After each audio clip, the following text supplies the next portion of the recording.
All right, guys, welcome to the final week of the 2025 CrossFit Open here at CrossFit Trussville.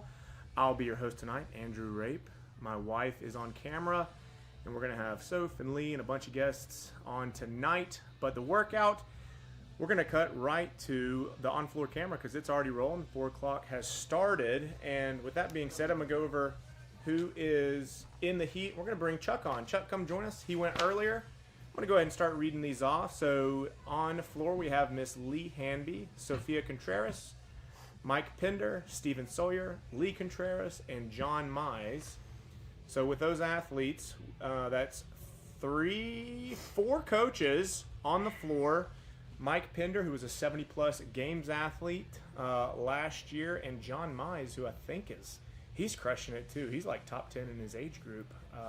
So a lot of competitive athletes, and this workout is a tough one. Chuck, what do you think? You already went? How'd it go? It got nasty.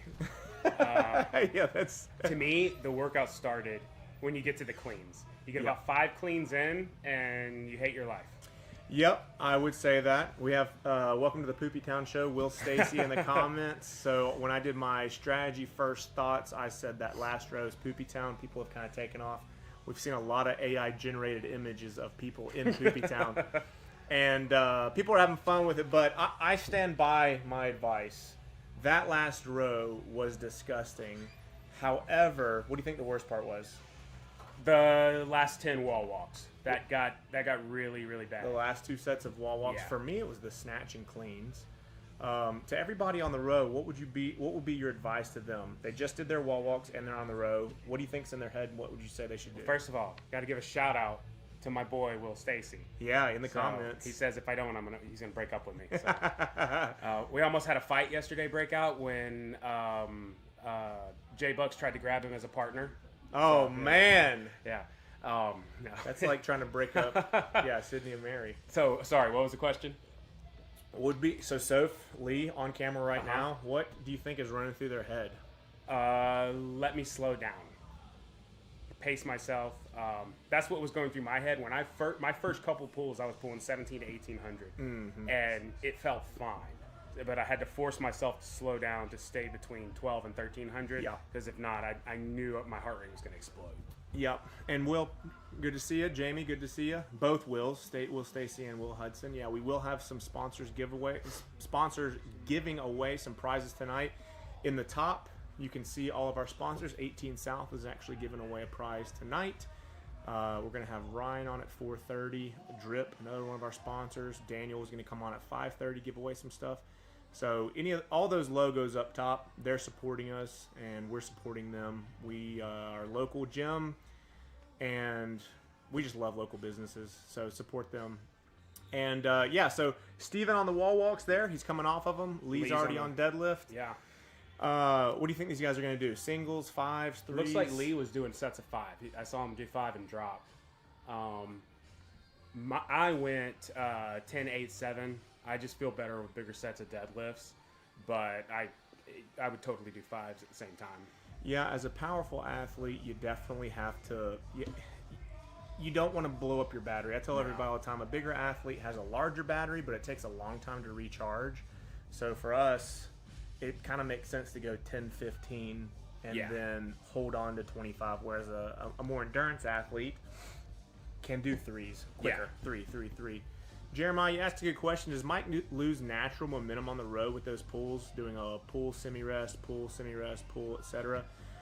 Yes and no. So what he's doing is he's trying to figure out how he can keep it aerobic. So he's getting a powerful pull, breathing. And, of course, it's not that slow, but he's getting some oxygen in. Because what a lot of times happens to athletes on the row or double unders or lightweight barbell is they'll hold their breath. And when you hold your breath, not only are you not letting oxygen in, but you're not expelling your carbon dioxide. And your carbon dioxide is what makes us as human beings want to take that deep breath. It makes that burning sensation that you can't fight. So he's trying to be smart to where he's aerobic and can get to that barbell work and do some damage. So it's also a lot more efficient on the row because when I first started CrossFit a couple years ago, I got on the row and I just went all out, trying to pull as fast as I could. And I've noticed that some athletes still do that, and they're strong, but they're not getting the calories that they could be getting, right? Because they're just pulling so fast and so hard. And so it's actually better when you get a hard pull and then you kind of take a breath and then come back in full extension and pull again. Yep. And you'll notice that you consistently get at least a calorie a pull for most guys. Yep. So there's 3 energy systems: phosphagen, glycolytic, and oxidative. Basically, what you're trying to do is to prevent going into that anaerobic side, keep it aerobic, and that means oxygen in, aerobic. So yeah, anaerobic without oxygen. Jeremiah, he's not going to think that you're critiquing his form. It's a really good question. James, can you see why we have a massive spider on the screen? Oh, that's good. I don't know. Make sure that trigger on the gimbal. I think that's what looks the like issue Lee's is. doing singles on the cleans. And I like that we can see the overhead shot, so we can see everybody. Did you do singles on the cleans? I did. Oh, yeah. I stuck with singles on the cleans. I stuck with singles on the snatch until maybe the last 9, and then I did sets of 3. It's smart. And again, that's the same thing with the row. Is it smarter to do an unbroken set of 25? Yes, if you could do it. But again, you're going to be so anaerobically trashed that the next exercise, whether it be wall climbs, rows, whatever it is, you're not going to have any oxygen or anything left in your muscles. So Lee is crushing. I would venture to say he's probably halfway through the cleans, and he's at 7:42. So he's making pretty good time. Yeah, so in the comments, Tara's asking how Candace did, and Maggie's saying, hey, from Nashville. Hey, Maggie, I'm so glad you're joining us. Cam, I talked to him earlier. So let me answer Tara's question first. How did Candace do? She crushed it. I thought she was going to catch me on the snatch. I think I don't know what I got, like 16, 17. I don't know. I had blinders on to the world. Me too. I thought I'm usually good about out of my periph knowing where everybody was, but I got pretty myopic. I was just tunnel vision, but she did great. And the fact that the women's row is 50 cals, not 40, that's a lot. I always give a break to the females on the row most times. I was actually surprised that the females had to do as many calories, but she did great.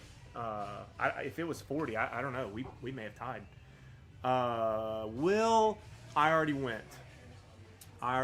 So I went last week during FNL, and it was just way too. It's too tough to organize all this and go in the heat and warm up. So I feel good going now. Oh, he's looking tired.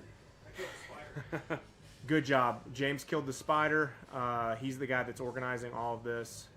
And, he's the man. If you have a business, if you need any content, that dude is nasty. He does a lot of our stuff. And, do what? He's nasty. He's nasty. He's nasty. And also, he's a great videographer. Jamie, that last row, I was here when Jamie finished. And Jamie, your row looked like my row, looked like everybody's row. It's by the time you get there, you're pretty exhausted. Yeah. And it's not a bigger, stronger, more endurance athlete that's going to excel at that point. You have to be pretty strong to fight through all of this. You have to be pretty skilled to get past the wall climbs. And then once you hit that row, you've got to just be mentally tough. I got back to the row, and no part of me wanted to get on that machine. Yeah. But I got back to the row with about a minute left and started pulling, and then I was just kind of just zoned out. Yep. And I hear G2 yelling at me. I hear you yelling at me. Everybody's screaming at me to keep pulling. And I gave it all I had, but I fell just short of finishing it. But, man, that row was terrible. It is terrible. And you can see Soph doing a great strategy here. She's pushing herself horizontally, almost parallel to the ground. Instead of pushing up like a traditional push-up, she's saving her triceps, her delts, her lats, her serratus, her traps as much as she possibly can, going into that child's pose. Because those cleans and snatch and row, you've got to be able to have your upper body. So she's being smart. She's not fatigued to the point where she has to do that. She's just being intelligent. She's very experienced as a competitor, coach. And she knows she needs to save those arms as much as possible. Yeah, Will Stacy says that last row really hits home with the Poopy Town comment. Yeah, like I said, I try to, when I do those strategy breakdowns and tips and tricks, I try to use colorful language. That doesn't mean cursing, but words that will resonate with you. And yeah, I called that last row Poopy Town because that's where you're going. You're not going to escape it. No. You're literally you're booking an Airbnb for 4 minutes, and there's no escape. And the worst part is everybody knows that you have 50 cows. It's not like you can, right here, we don't know how many Mike Pender has. Yeah. But once you sit on that row, we know you are almost done. Yeah. So everybody in the gym is focused on you, encouraging you, and it's a tough one. He's on the snatch. Going back to our sponsors, our first giveaway will be at 4:30. We're going to have Ryan joining us, and we are going to do a giveaway. We're also going to do a giveaway in our group picture, and then at 5:30, we actually have, I think, 5 giveaways. Once I get up and go get my phone, I'll be able to tell you specifically what we have. But I know we have 18 South Drip, CFT, so we're actually going to give some stuff away. 2 Pood, and I think, and we left out some Sister Shirts gift cards. So we're going to be giving away some fun stuff tonight. Last night, best night. So going back to it, Lee's on snatch. Steven fighting through those as a taller athlete. Those are kind of stinky. Those long arms, that's tough. That's an additional lever that he has to overcome. Deadlift and row are going to be relatively easier for him, but being a longer athlete on this workout, those wall climbs they're tough. Yeah. This the whole open has been very unfriendly to tall athletes. I was really hoping for a heavy lift. Yeah. On this last one, it's the most exciting. I'd love to know why CrossFit didn't do it. They didn't do it last year either. They didn't do it last year either. It's one of the most exciting things, whether you're 80 years old, 10 years old, or a games athlete. Everybody is lifting what their relative strength is, and everybody in the room gets excited. It's so electric. The only time I've done it is when we did it was a competition that we did here. Soapstone with snatch heading to the wall. Oh, perfect. But we did one, and it was just you just had everybody around you watching you do the one big lift, and it was so exciting. Yeah, it's not exciting when you're on the row and people are all around you. That's not fun. You're dying, but it is. It's palpable. When people are screaming at you and you're 5 pounds over your 1 rep max, and you're like, everybody's hyping you up. I don't know the clock, James. If you might be able to figure that out, that'd be great. So 13 and a half in. Sophia's in her final set of wall climbs. That is a great time. So it looks like if she can get through these, she'll probably be around 17 and change. That's fantastic. Which is incredible. We had a couple athletes finish. Soph's going to finish. I finished. Jake finished. Really, at the top of my head, I wish I would have prepared more to tell you. Did Candace finish? Candace did finish. Yeah. And man, it's so tough by the time you get there. All these athletes are doing so much work, and they're all trying to stay smart because they know what's coming. As tired as they are and as hard as they work, and they know they have that row, so they've got to save their energy for it. Mike Pender on our screen in his 70s. It's crazy. He's an absolute beast. He's a games athlete. And when he started, he just wanted to get healthy. Yeah. He wanted to just get off his medications. He didn't want to have high blood pressure. He wanted to be healthy. And he qualified as a games athlete. Unreal. He is the 8th fittest man in the entire world in his age group. And, it shows. He never stops either. He never stops. He's absolutely shredded, too. So we had some questions when we sent our Google form. I've got a couple here. I'm going to read one off. And in the comments, we love interacting with you guys, so feel free to comment, whether it's a joke, insulting Chuck. Feel free to do whatever you want, or a question. We got 5 minutes left on the clock. One of the questions asked in this most recent submission was best and worst open workouts of all time. Best workout, I would say, was actually 25.1. That workout was beginner friendly. I thought it was appropriate for the first week of the open. And it's not that bad of a workout. You make it bad because you're in shape and you push, but it's not like heavy weight to where I can or I can't.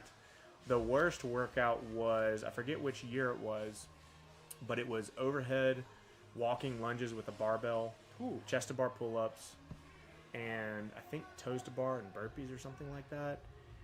But you could only do like 3 or 4 people at a time. Like, this is tight. Oh, yeah. And we're doing 6 people. Turnaround times are quick. And that was like a 20-something minute AMRAP. I thought it was a joke. I thought Dave Castro was going to say, just kidding, gotcha. We tricked you. But it wasn't, and it was terrible, and everybody's rear ends were absolutely trashed. I've only done, this is my second open. So I would say my favorite workout is probably this one because I can do everything. Oh, nice. And I really liked the one that we did last year. It had the deadlifts in the row. Yeah. Yeah, that one was a good one. Yeah, pretty endurance oriented, but good for a strength athlete. But I would say this last one, 25.2, that one was bad. That one, pretty to bad. me, So you can see, this is so I don't want to keep the camera on Sophia because I know that is terrible as an athlete. But this is something you guys don't get to see Sophia experience a lot, which is fatigue. oh, yeah. Usually she finishes the workout 15 minutes ahead of all of us, and she's going to she's finish hurting. ahead of everybody as Yeah. well. But that pain face, you can really tell how tough she is. She is a tough woman. Let's see what the time. Melissa says, Can't see hey, Mel is chauffeuring me, Bridget, to Nashville right now, but we are listening. So, hey, Mel is chauffeuring. Oh, so Bridget, you're commenting as Melissa, I see. Yeah, cool. I don't know what's in Nashville, but sounds like everybody is headed there. The SEC basketball tournament. Okay. Yeah. How about that? War Eagle. Hopefully the Tornadoes miss you guys as well. I know everybody's kind of losing their minds about that tonight. Laura says, I miss it. Which part do you miss, Laura? You miss CrossFit? Do you miss Lee's the back on the road. Open, FNL? And Can't Lee, see so what Lee's time it is. a tough woman as well. She is not an endurance athlete. She's a grit athlete. She Yeah. really excels when Oh, it's 17:30. tough. Oh, we're going to have a bunch of finishers. So 2.5 minutes left. Yeah, this is a tough heat. So reading it again, Lee, Soph. So I'm actually going to say Coach Lee, Coach Soph, Mike, who's a games athlete, Coach Steven, Coach Lee, and John Mize. The John Mize. So funny enough, when I first went to sign up for a heat, I looked at this heat and I saw all these people in it, but I said, no, I'm not going in that heat. I'm going to be the last one dying. Sophia's done probably around the 18th Perfect. minute, maybe sub 18, Oh, Lee is struggling. which is nasty, especially as a female. Yeah, Lee's shaking her head. I know what she's thinking. She's like, get that camera off of me. That's tough, man. It's bad. It's so bad. Mike Pender on the final row. He's got a chance to finish, and that's a terrible place because he knows he can finish. Yeah. That's where you were. You Yeah. had 3 minutes left or so. Steven Sawyer, he knows he can finish, but ooh, you do not want to. No. At this point, your entire body is saying, get me off of this thing. Will Hudson says, roll tide. Laura, the people. Absolutely. That's what makes Somebody CFT just died. so incredible is the community. Everybody Oh, here. looks like Lee finished. There you go. Yep, Boy Lee finished. And come on, girl Lee. Amanda in the comments. Love to see you. Hey, Amanda. And yeah, Sophia, she's dead. She'll be back up pretty soon. She'll be walking around like it's nothing. We got 1 minute left on the clock. Oh, that's what it is. So it's not basketball. 8 ladies from CFT are running a half marathon in the morning. Good for you guys. Well, good for you girls. It's just a phrase. James, the semantics. Yeah, that's awesome. Let me know how you do. That's very cool. Eventually I'll do a marathon or a half marathon, but Lee is dying right not now. during the open. Candace, I wonder if she's going to finish. 30 seconds. 30 seconds left. James, your wife, Candace is in the comments. She Steven's said, God, this looks like a rough one. It is. It's so nasty. Got more support for Sophia. Way to go, everybody around Steven. That is not what you want. I wish I know. They know that he can finish. Yeah. 10 seconds left. Oh, is he going to do it? Like he's pulling harder now. Oh, he got it. Ah! Yeah! Look at that. And like that's Laura great. said, the support from everybody. Nobody's here for themselves. Everybody is here for excellence, improving themselves, and supporting one another. And you can see that right there. Miss Julie Gray in the comments, the row was so bad. I agree. We were talking about the worst part earlier. And the row is really bad, but to me, the snatch was the worst part. The cleans got really bad. To me, that was probably the worst. The wall walks got hard. Yes. But the cleans is where I started to feel the workout and felt like it was never going to end. Yep. And if you guys have already gone and you're in the comments, let us know what you think the worst part was. Because it seems like it's kind of a split decision. I think it was the snatch. A lot of people are saying the final row. You heard what Chuck said. Nobody's saying the deadlift. Nobody. No.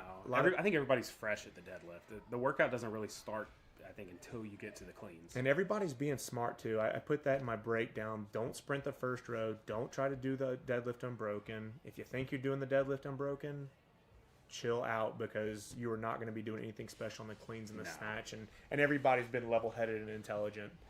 One thing I wanted to ask you, well, let me do this. So 4:27 is our next heat. James, what time is it right now?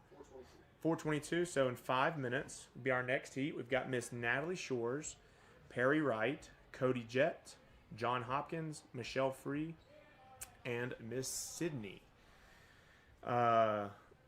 It's going to be another great heat. Another really, really fun heat. A lot of these athletes, pretty well-rounded. Everybody's got different backgrounds. John's going to have to rein himself in a little bit. Think so? Yeah, he comes out hot. Me and him have the same I was problem. about to say, that's interesting coming from you, because we call it, we say that's called chucking it. Yeah. Yeah. That was the hardest thing on this, to slow down. It felt like I was just going way too slow. One of the first row partner workouts I ever went with Chuck on, he was pulling like a 2,700 for a solid minute. I mean, incredible. But then your body starts to realize what's happening. Everything else shuts down, yeah. So, Chuck, while we have you, when did you sign up? When did you become a member at CrossFit Trussville?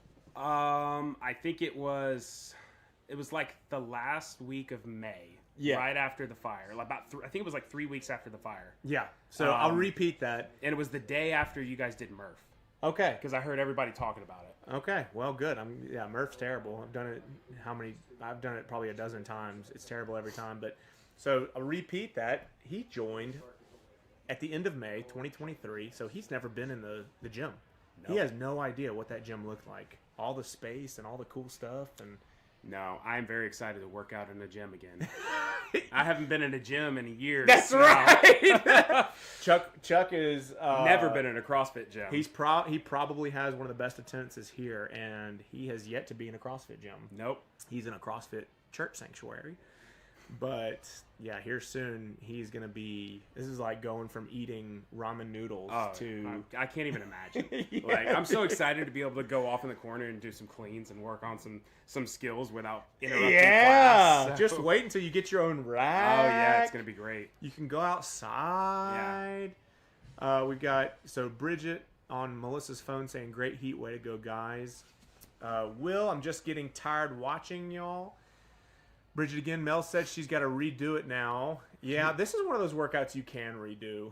You're not going to be super sore. Maybe your shoulders tonight will get a little stiff, but yeah, it doesn't feel as bad as 25.2. I couldn't breathe for 2 days after that. Right, and yeah, my legs couldn't breathe for 2 days either. Will said Chuck is the definition of 3-2-1 CrossFit. So Sophia says that all the time at the board. Do not 3-2-1 CrossFit this, and Chuck never gets that memo, no. But you've gotten better at it. I try. I have to rein back. I have to pull myself back. So in this heat again, we have Miss Natalie Shores, Perry, Cody the Jet, John Hopkins, Michelle Free, and Sydney. So Cody is a story. He is a fantastic athlete. When he was telling me about his the car accident he was in about 1.5 years, 2 years ago. Yep. It was unreal when you look at how far he's come. Yeah, so for anybody that doesn't know watching the stream, Cody was riding his motorcycle just bebopping along Highway 11, and a gentleman pulled out of Stockton, the neighborhood. Never saw Cody. There's actually a video of it. One of our former members and a good buddy of mine, he has a Tesla, so it filmed the whole thing. And Cody hits that front. It's not Cody's fault at all. Hits that front and literally does like 2 somersaults. Cody didn't know he did any flips. Lands on the pavement, gashes his legs, and has to go to the hospital, get a ton of stitches. And he was in the gym working out within weeks. And he's going in this heat.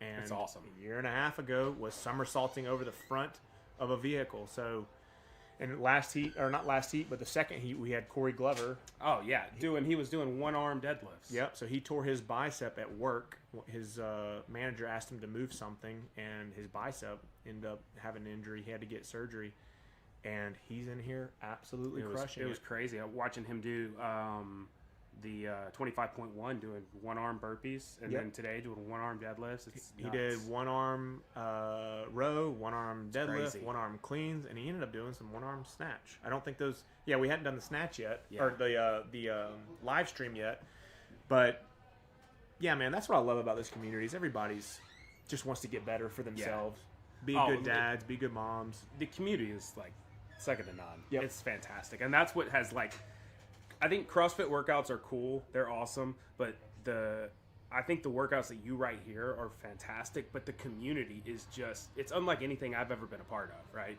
So I mean, I've been working out since I was in high school, and you go into the gym, you see a couple of guys and you put your AirPods in and you zone out, right? Yep. And over here, you just got you got a family, right?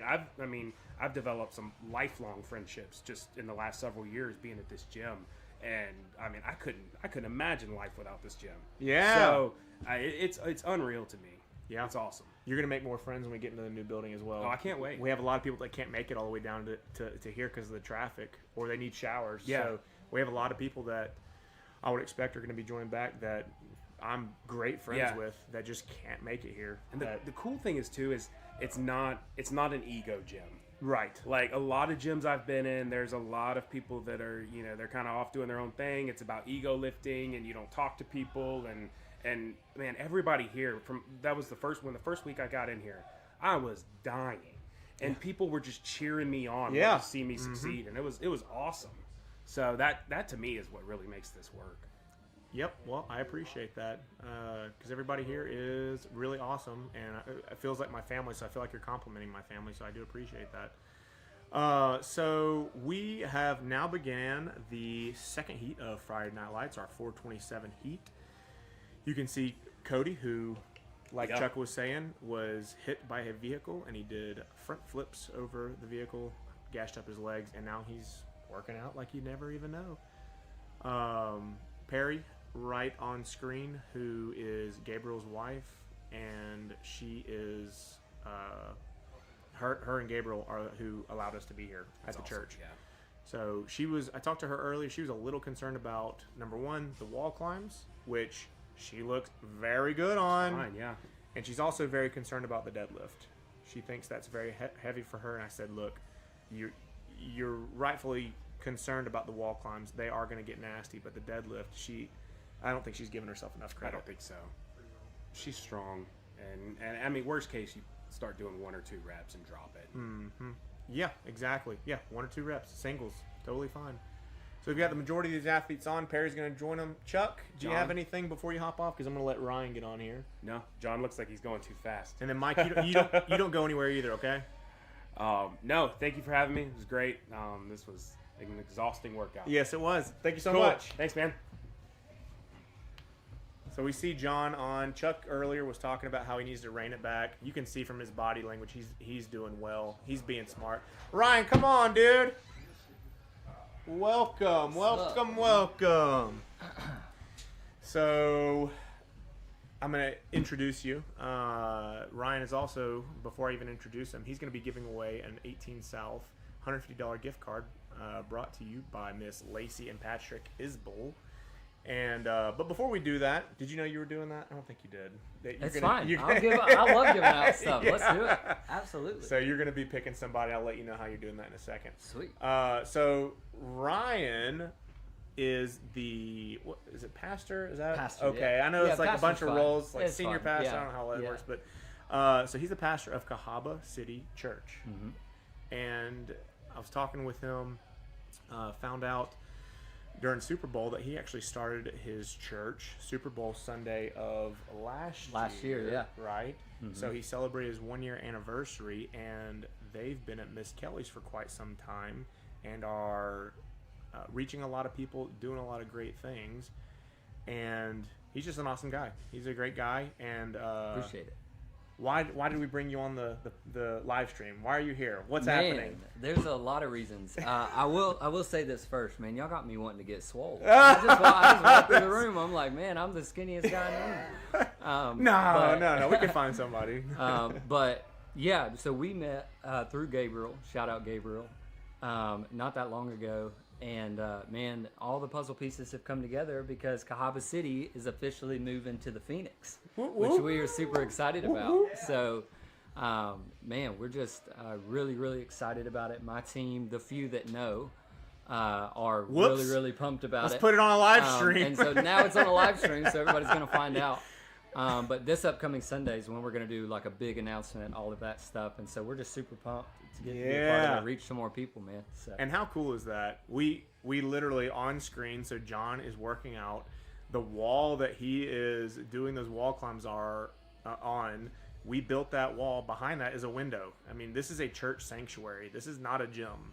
This is a church sanctuary that Gabriel and Gateway Family Church have been so kind in letting us use. And now that we're going back to our own building, we're actually going to be able to extend that same scenario to Cahaba City Church. They're going to be using our facility on Sundays, and it's going to be the exact similar scenario where on weekdays we use the gym, and on Sundays he gets to use our space. So, and it should be quite an upgrade, right? A little bit larger. Yeah, it's going to be bigger, which we definitely need. And honestly, surprising, even though it's a gym, not as much setup, not as much teardown. Right. It's going to be a lot simpler. But I think putting us right back in the heart. Miss Kelly's is right outside of downtown Trussville, but I think putting us right back in the heart of downtown Trussville is going to be super special. So that was the vision all along. Yep. And we're excited to have him. I definitely, first time I met him, I kind of feel like everybody's going to be my age. And then when I met you, I was like, oh, this guy, you're young. Like, I don't know. I'm 30, but I look young. You know, I'm 30. Yeah.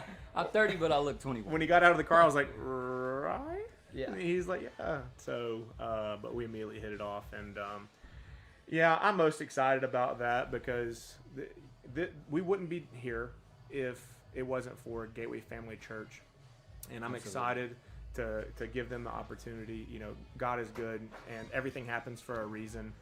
And it's just going to be an awesome trajectory for all of us. Yeah, to be able to do this. So on screen, so when you walked in, what were you thinking when you saw this? Is this what you were expecting at all? No, not at all. It's like a straight up party in there, but everybody's actually getting active. So I mean, this is solid. But no, man, there's a lot of people. You could tell it's community. You could tell everybody's there cheering each other on. And it really does. I mean, it feels like a party in the best way. So. And then I saw a bunch of people I know. Shout out the Myrick fam and Julianne, and some other people. So I got to say what's up to some people as well. So, but I'm excited to be here with you, man. Yeah, absolutely. So in this heat, guys, we have I said this earlier, but Natalie, Perry, Cody, John, Michelle, and Sydney. And look at that, Perry is back on wall climbs, which means she finished her deadlift, and that was the thing that she was most concerned about. So, you know, it's a good spot to be in when the thing that you're most nervous about, you're past. You're not there anymore. She's moving on. So I think she's about to find out that those wall climbs are actually pretty taxing. Yep, there she goes. She went out into the arm out, arms numb position. So Cody, I don't know if you were in here, but he was on his motorcycle and got hit by somebody. Pretty catastrophic thing. Had to undergo surgery. And I'm sure if Candace was close enough to his leg, you would see the massive. Yeah, you can see it right there. Yeah, I was going to say, I can see it right here on the camera. Yep, not even close, and you can see it. I mean, he was. Man, and I didn't run today because I was tired. You know what I'm saying? I'm like, come on. And these workouts are tough. So this is it's called the CrossFit Open, and we do 3 workouts, 1 per week over 3 weeks.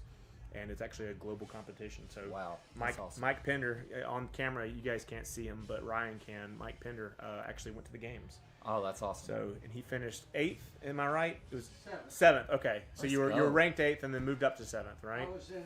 Yeah, I came in tied for 9th. If you want to make it sound better, you could say I was 10th. Okay. Yeah, there you go. And moved up to 7th. Yeah. Wow, that's awesome. So Mike Pender is from Birmingham, from Leeds, and is the 7th fittest 70-plus-year-old in the entire world. Right there. Super cool. And when he started, he just wanted to get healthier. He just wanted to get off your meds, right? That's all. Just be happy, be healthy, and that's awesome. Turns out 14 years later. 14 years later, the dude's a monster. Yeah, that's awesome. So how are we going to do this giveaway? So we're going to do a $150 gift card. Let's do it in the comments. So I was going to let him pick somebody. Yep, Will in the comments. You see him there? So hey, Julianne, what's up, bro? Yep. Let me think about this while we're watching these athletes. First one, we're going to do 2 questions like we did last week. Let's do how many people are registered for Friday Night Lights tonight. I have that in front of me. And so guess that number, whether it's 20, 60. And the second one is, second question, See my boy Gabriel. Yeah, let's just do that. One number. Yeah, how many people register for Friday Night Lights? A single number. That's it. And the person that guesses it first is going to be our winner, and they will receive a $150 gift card to 18 South, courtesy of... Oh, I thought... So Mike Pender got on his phone. He's texting somebody. I thought he was about to say, go to the leaderboard, count. 41. Yeah. Asking Siri. So Will Hudson with a guess of 47, 48. He's going to start spamming. Yeah, I was about to 49, 50.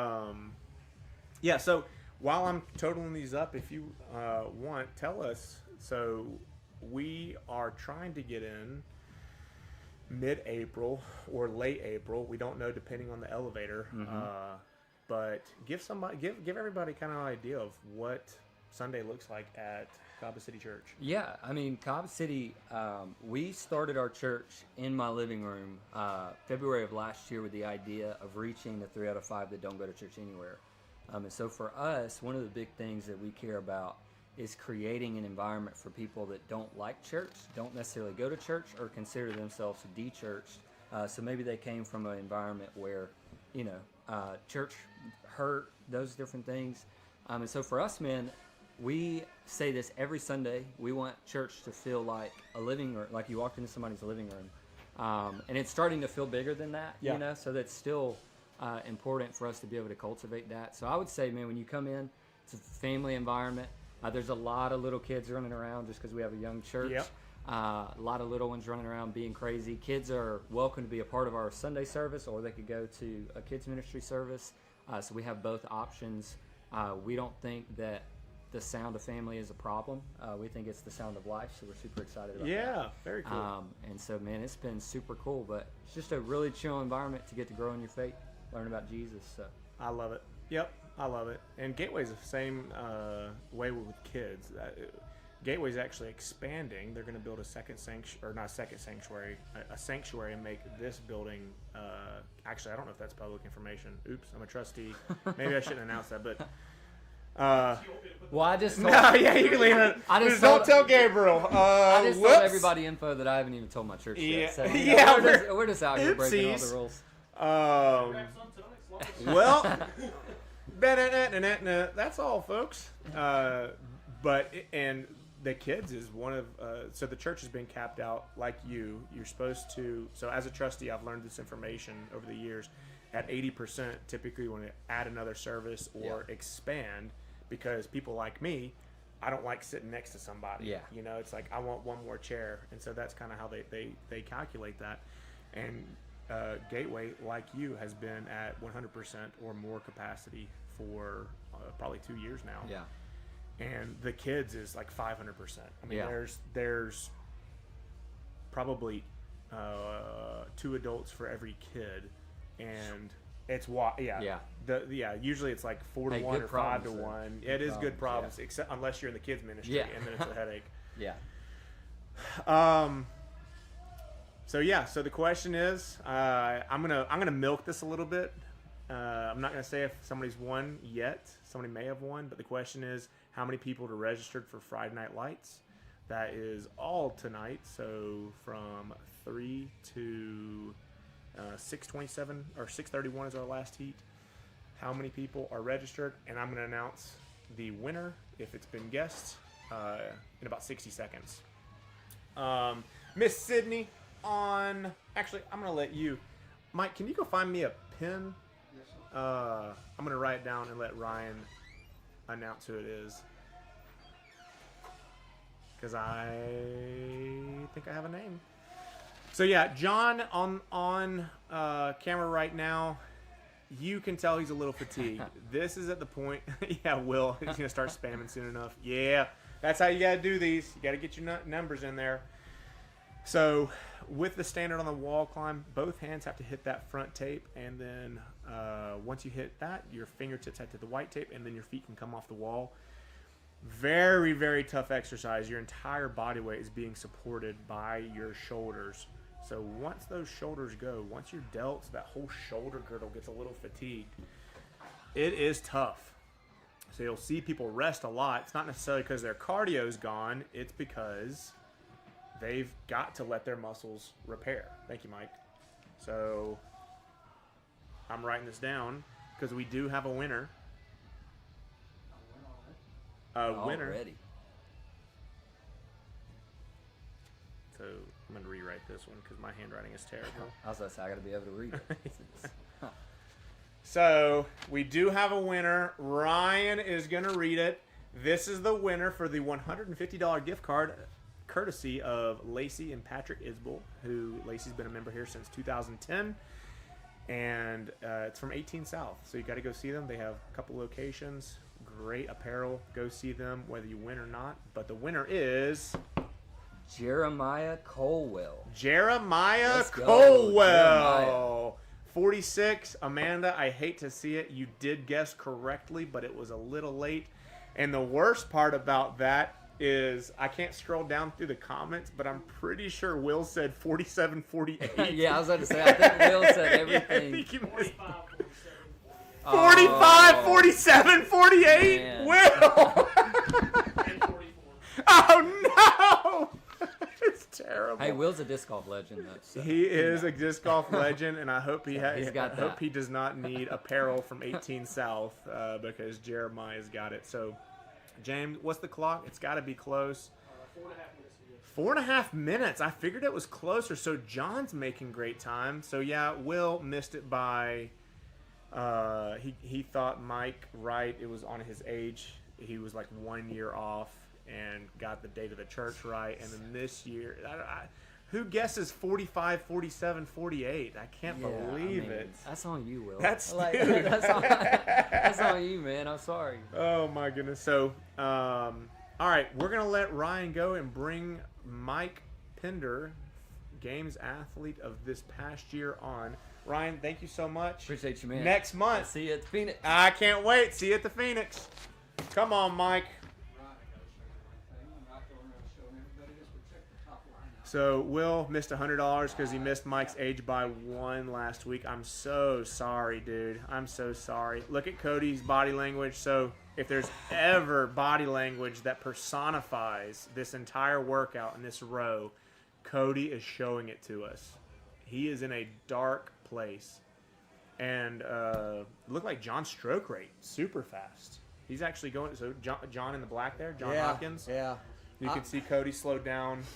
Well, Coach Andrew has always coached me on, well, when we went to the games, he had a game plan for every workout. And if you 3 just minutes left. listen to him, and on this one, for instance, beforehand, it was pretty simple. Don't come out too hot on the first row. And you gave me a number to shoot for. Right. And you said shoot for about 1,000 on your power stroke. And warming up, I never could hit 1,000. Right. On the first row, I was at 1,000. Boom. And about 21 pulls a minute, which I came off the rower not too bad. And I guess you go to wall climbs or something. climbs, yeah. But on the last row, it was closer to 900, 950. Yeah, which is great. And I saw Candace rowing at the end, and she finished, and bless her heart, I was just about to throw up for her. She looked terrible. And I was going to, crying. I mean, I wasn't literally crying, but I felt like, look at Candace go, all that heart she had. Yes.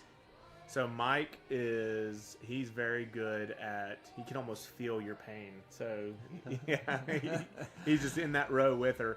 Yeah. And Michelle's looking tough. Her body Michelle, language looks super solid. I hit a record today, and all the girls in the gym beat me. Oh, nice. Well done. Hey, I mean. No, I'm teasing about my record. You know, I can get Yeah. a record. Those girls are so strong. Yeah, we have some awesome athletes. We do. And for the longest time, we're kind of male dominant in terms of competitiveness. Like we had James, Patrick, Josh, me. There wasn't many women. No, and there weren't. Fast forward till now. I think there's more women. Hey, I agree with you. I agree completely. We'll have a ton of women teams, 4 woman teams. Well, I worked out next to Sophie, another absolute beast. But you got Michelle, and then Christy Tharp, and Perry Wright. You just name, and all these girls are just totally awesome. And you can tell Michelle, she's a smart athlete. She is. Her body language has not changed since she started rowing. I would almost say she still looks fresh. 1 minute left. I'd love to know how many calories she has, because she is moving confidently, and Soph is getting on to her in a good way. Yeah, in a good way, because she's doing the math in her head for her. I heard Chuck talking about the family that we have here. 32. Ooh, she's in a tough spot. Yeah. That's 17 cows. Doable, and Soph knows it. Sophie's pushing her. Get it, girl! Yeah, Troy. Look at Sophia could cheering do with a it. kid in tow. Come on, Michelle just has to go ultra dark here. You can see now it Bailey looks like cheering her she's dying on. now. I think it's Yeah, all she's got. It's tough. Yeah. Once that energy is gone, it is what it is. But she's fighting through. Bonnie and James, everybody cheering for her. Got Adrian in the background. 10 seconds left. Every calorie Oh, is. she's hurting now. Come on, Oh, Michelle. good girl. Look at the face. 3, 2, 1, and time. And you're going to see her melt off this. There you go. Absolutely. Bless her heart.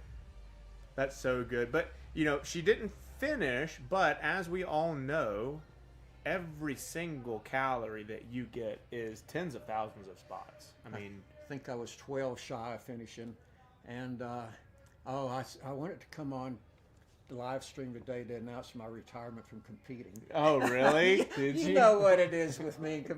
I love coming into the gym. I love working out. I love, the friendly competition we Yeah. have on a daily basis. But just a simple open workout like today, all day long, I'm just, my body's out of sorts. I'm sweating. I don't want to do it. I come in here and I have a blast doing it. And I'm glad it's over, but it ruins the whole day. And I think life's too short. And at 72 years old, I enjoy doing so many things. I enjoy CrossFit. I don't want to make it. So, in all honesty, I'll make it to the regionals, which I'm not going to do because I know, and again, all honesty, I won't make it to the games. So what's the point of doing the regionals? Well, yeah. I mean, you're asking me on stream here. You're definitely going to do phenomenally well. So I coached Mike last year for the games, and Mike is 10 times tougher than he thinks he is. So I just found an article online that you did. I'd never seen it before, but something about from doubt to determination. Okay. And I'm a self-doubter for sure. Yes, you are. Yeah. And the good news is I don't doubt Mike at all. So I'm a pretty black and white guy and a math guy. And the good news is you're in incredible shape. And I think if you retired or stopped or whatever, you'd still be one of the fittest athletes and do as good as you possibly could. Oh yeah, absolutely. I love coming in here and competing with Jamie Boland and Chris Jones and John Mize. They're all 4 guys similar to my age. Mike Wright's never in my class. He's older than me, great athlete. But the first guys I mentioned, we're in here every day, shoulder to shoulder, going after. Yep. I'm always last because they're 10 years younger, but I mean, they keep me driven. And it's those guys like that make you better. Yep. And isn't that crazy that, he just said they're 10 years younger. Isn't that a wild thing to think of? Because I'm 36. Somebody 10 years younger than me is 26. That's completely different. But at your age, somebody 10 years younger, that is significantly different. Well, it is. And again, and I'm being black and white, honestly. I won't make it to the games this year. They're only taking the top 10. And you look at the 69-year-olds that turned 70. Yes. You know the name Noah, is it Olsen? Olsen. So his daddy, Bill, has been to the game 12 years in a row. Now he's 70. And he brought a host of guys. I said, "Come on, guys! I'm not in that league." So, and even though he just said 10 years younger, once you get to about 70, every year to me seems about 10 years. The difference between a 71-year-old, a 72-year-old, a 73-year-old, a 74-year-old, difference. It's huge. And then the weight, I was worried about the deadlift at 185, and I understand from somebody that I'm doing the same weight as Tia Toomey. Yes. All the star women athletes, I'm doing the same weight at 72 as they are at what? How old is she? 30. Probably young, Yeah. mid 30s or early 30s, and that's one thing. crazy. When Mike went to the games, it's really difficult coaching an athlete like Mike when you don't know the workouts, because CrossFit's infinitely scalable, infinitely varied, and so you have to make educated guesses on what CrossFit might program for him. And a lot of times CrossFit, they're either, now they do a great job most often, but sometimes they almost baby you guys, where it's like, all right, 70-year-olds, you're going to be doing a 12-pound barbell snatch. And it's like, what the? Well, they gave us a scaled wall walk today, which is babying us, and then they turn around and give us a 185-pound deadlift. And and they don't know how to program for us, quite seriously. They're not. Oh, man. No, they don't know how to program. Let's not for tag 70-year-olds. CrossFit. Okay. We were going to tag CrossFit. We're going to wait on this until Mike gets off. No, I'm just kidding. You go to Legends now, and Legends programs for old folks. Yes. And they do know how. Yeah. But then when we went to the games, which was programmed by Legends, and they wanted me to pick up a 100-pound sandbag, so I'm in the warm-up area, and I go to pick one up for the first time in my life. I said, that must be 150-pound. And I asked the guy next to me, where's a 100-pound? He said, that's the one you're trying to pick up. I said, oh, my gosh, I got to pick that up. And Hey, I did. Nashville crew, Lane, saying, hey, everybody, golly, how many people do we have doing this half marathon? It's awesome. Who's that in the I thought comments? we had 140 people signed up for the Open. We do. But You're Friday saying Night Lights how tonight. many are working out tonight? Yeah. I see. So we can only fit 6 in at the new building. We're going to be able to fit a ton more, but with a limited amount of space, we only have 6 handstand targets. Mm-hmm. So, and that's all along that wall, so we can only run 6. Whereas in week 1 we could do 9. So our registration for Friday Night Lights was full probably within an hour and a half of last night. Yeah. And I think there's 2 open spots, but it's towards the end of the evening, and most people, 95% of our athletes work out before 6 p.m. and we still have 2 heats after 6 that are 5 out of 6. What's this called? And all my muscles are good quaking right now from the workout. That's called a seizure. I feel them all shaking. Yeah. That fatigue's probably setting in for you, which is okay. So next heat is, we were supposed to have a group picture. What time is it, James? 4:54. Oof. Next heat's at 5:10. Can we get a close shot of the overhead? Just bring that up big. Of course we can. Let's get who's that? Jay McCord. You weren't kidding about having to go into a dark place in your mind during that last row. Woo! Yeah, I think I was a little bit more dramatic. I said something about finding the darkest part of your existence. Yes, on you that did. last- You had a good write-up for a good description, and everybody went to town on your description of Poopy Town? Poopy Town. Poopy Town. James Buxton led the charge with the AI and all the toilets. That Yes. was hilarious. Yes. We're probably. God, do you think we get everybody for a group picture real quick? Yes. All right. We're going to go do a group picture, and then when we come back, Adrian Milliken's going to join us. Let's go. All right. Ooh.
All right, welcome back. So we just did our group picture, did some giveaways. We got our next heat coming up. Before you do that, I want to show you the Nashville crew. They posted something. I want you to, Oh, I want no. you to react to it. Oh, on live stream? Yeah, here you go. I don't like where this is going. Is it from Bridget? Look at that. They've got like 10 people all crowded in there watching the live. Get out of here. they Look at you are. guys. Yeah. Wow, look how many people are in there. First of all, Nashville crew. Yeah, it's all the where are everybody went to y'all Nashville for the staying? hat. No kidding. Look at the Cool, size of that's that cool. room they're I in. told them they're killing our viewership. Because they're all watching the Goodness That's great, gracious. yeah. All right. I need to get on y'all's level in terms of like what Airbnbs or wherever y'all are at. That looks incredible. Yeah, and good luck to y'all on your half tomorrow. I hope that's the weather holds out for you guys. You don't get to actually run tomorrow. That's what I was saying earlier. I know like all the schools and city are like shutting down, prepping for it, but we we appreciate you guys being on here watching. Definitely keep hitting up the comments. It's always fun interacting with you guys. But we just did some giveaways, a group picture. We do a group picture, and then we always give some stuff away to athletes on the floor, as well as giving you guys stuff in the live stream. And we had Candace just took my phone, but I'll try to remember off the top of my head. So we gave away.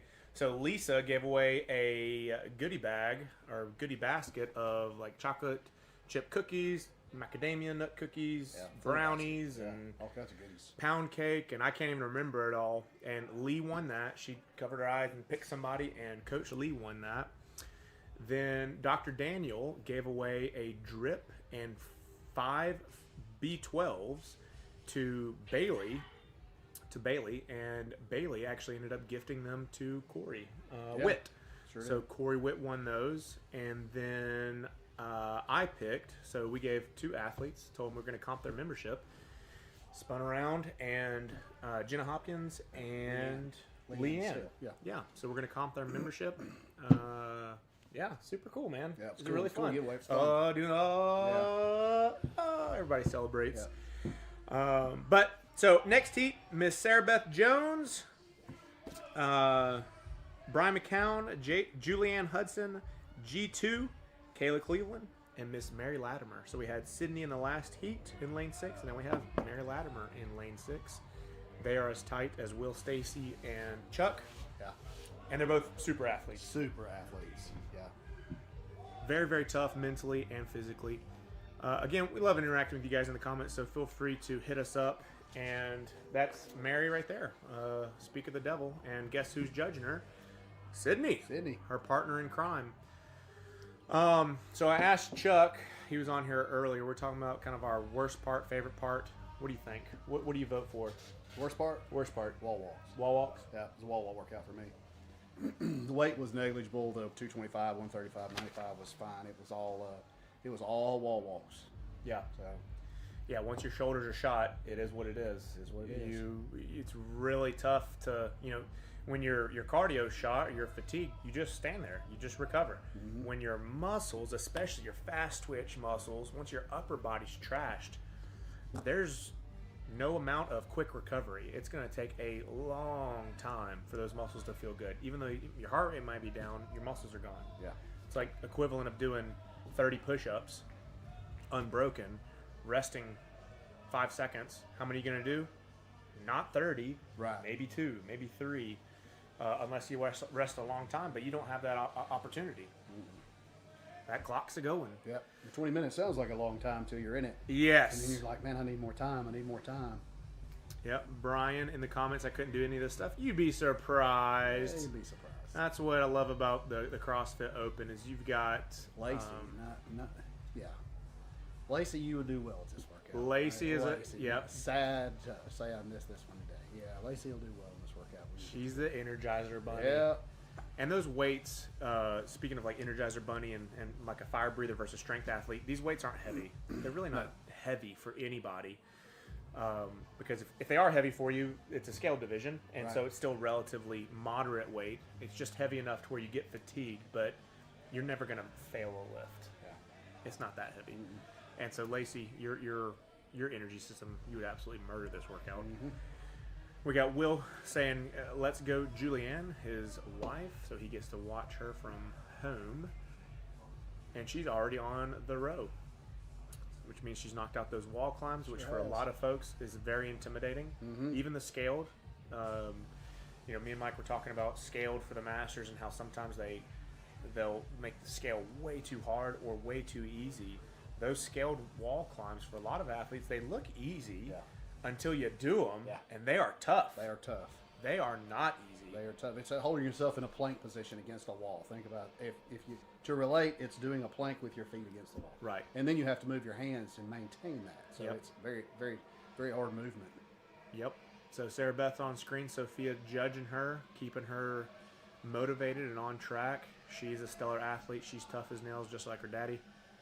Got Kathleen in the comments. Let's go, friends. All my friends in this heat. Yeah, heck yeah. We'll see how they do.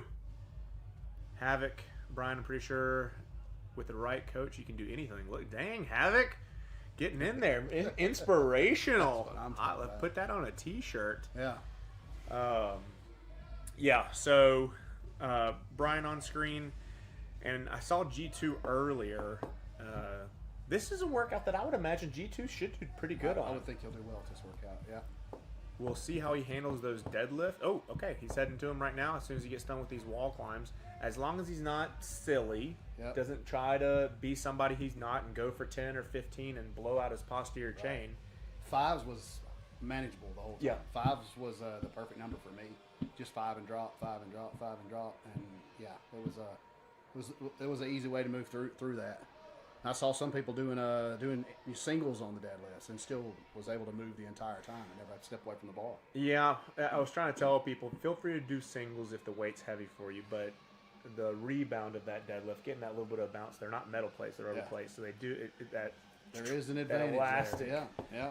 Kathleen, is there a workout G2 doesn't do good at? Yes, there is.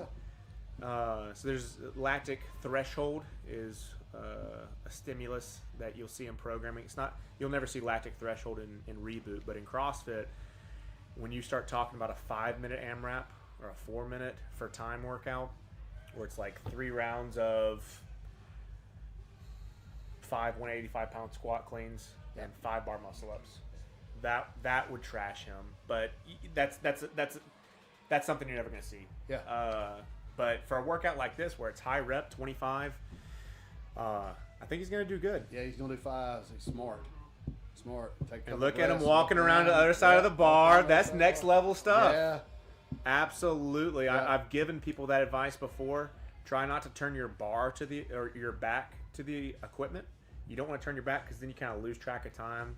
What you think is 5 seconds turns into 20, turns into 30. But what he's doing right there is walking around that bar. He knows he's resting about 5 to 7 seconds. Mm-hmm. And so he put his hands on his knees. He's fighting that. He's fully aware that he doesn't want to sit there for long. So you can see, again, that weight's a little heavy for him. So he's trying to rest up, not only because that deadlift is challenging, but he knows he's got to be rested up for the cleans. Yes. He's got to feel good on those. And Kathleen, yes. We were talking about Lacey is the Energizer Bunny. G2 is definitely the male version of Energizer Bunny. Yeah. And also, he's tough as nails, too. Yeah. He's mentally tough.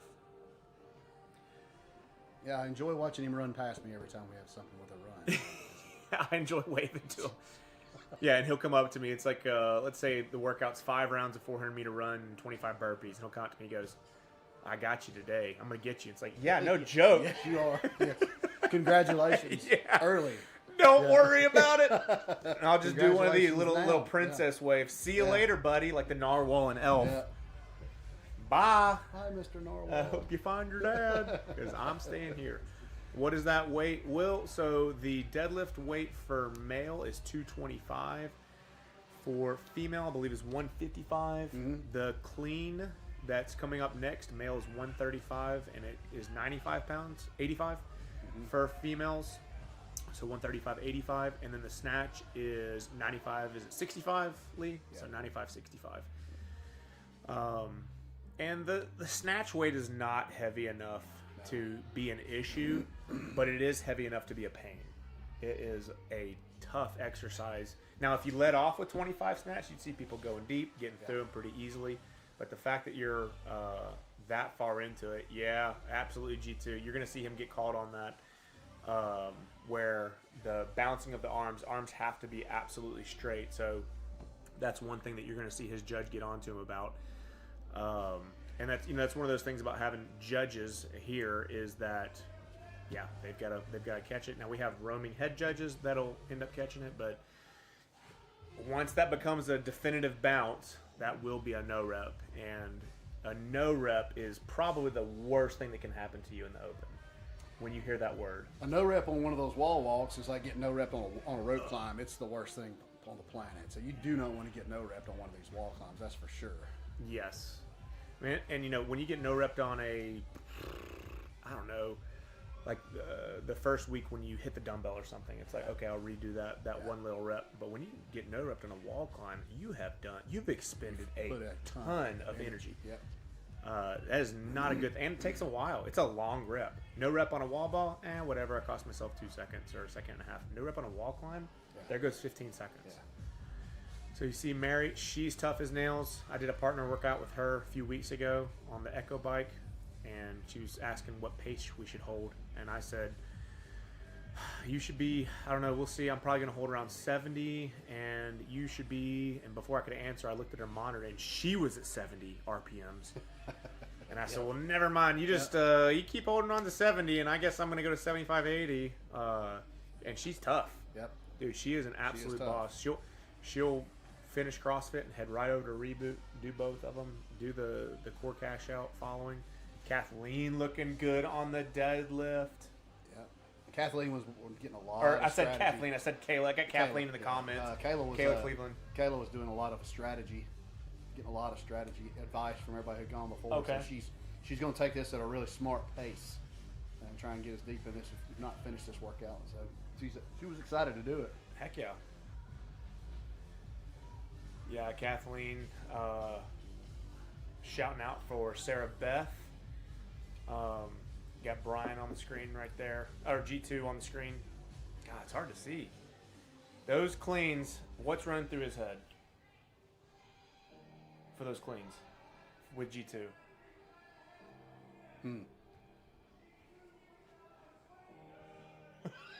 Pain. That took you a long time to answer. You had a lot of things that are running through your mind of what it could be. The cleans were easy for me, though. Oh, really? Yeah. The cleans weren't bad. It was a wall workout for me. So, what about you? Got 10 minutes in? You cleans were bad? Oh, The clean. Yeah, it's wall. It's a wall workout. Yeah, the cleans weren't bad. Yeah, the wall climbs weren't terrible for me. Luckily, my upper body endurance is pretty good. But the snatch, nobody said snatch that I've talked to so far saying that was the worst part. For me, it was the worst part. Lee, you think that? I think so. Lee was he's the first person to say that, to agree with me. The snatch, by the time I got there, man, I was hurting. And I think I opened up with like 5. Yeah. And then my body was like, nope, go to 3s. And then my body was like, 3s is Sarah too Beth's down to much. 2 on her deadlift. 1 rep left after this one. That's awesome. And once she gets past those, I think she's actually going to feel a lot better on this. This was her Achilles heel, was these deadlifts. This was going to be heavy for her. And you can look at those plates, man. That is not a lightweight. That is heavy. So we got Brian rolling through. And what he's doing with his feet dragging down that wall, I was actually giving some athletes that advice, is the way the standard works on those wall climbs is if you do that big step, you'll actually get no rep because both feet have to be on that wall before your hands can move. Yeah. And on the way down, your hands have to be on that tape before you can take both feet off the wall. And so doing that drag is intelligent. Yeah. It's a good way to ensure that you don't get no rep. So Julianne getting a little coaching from Brian.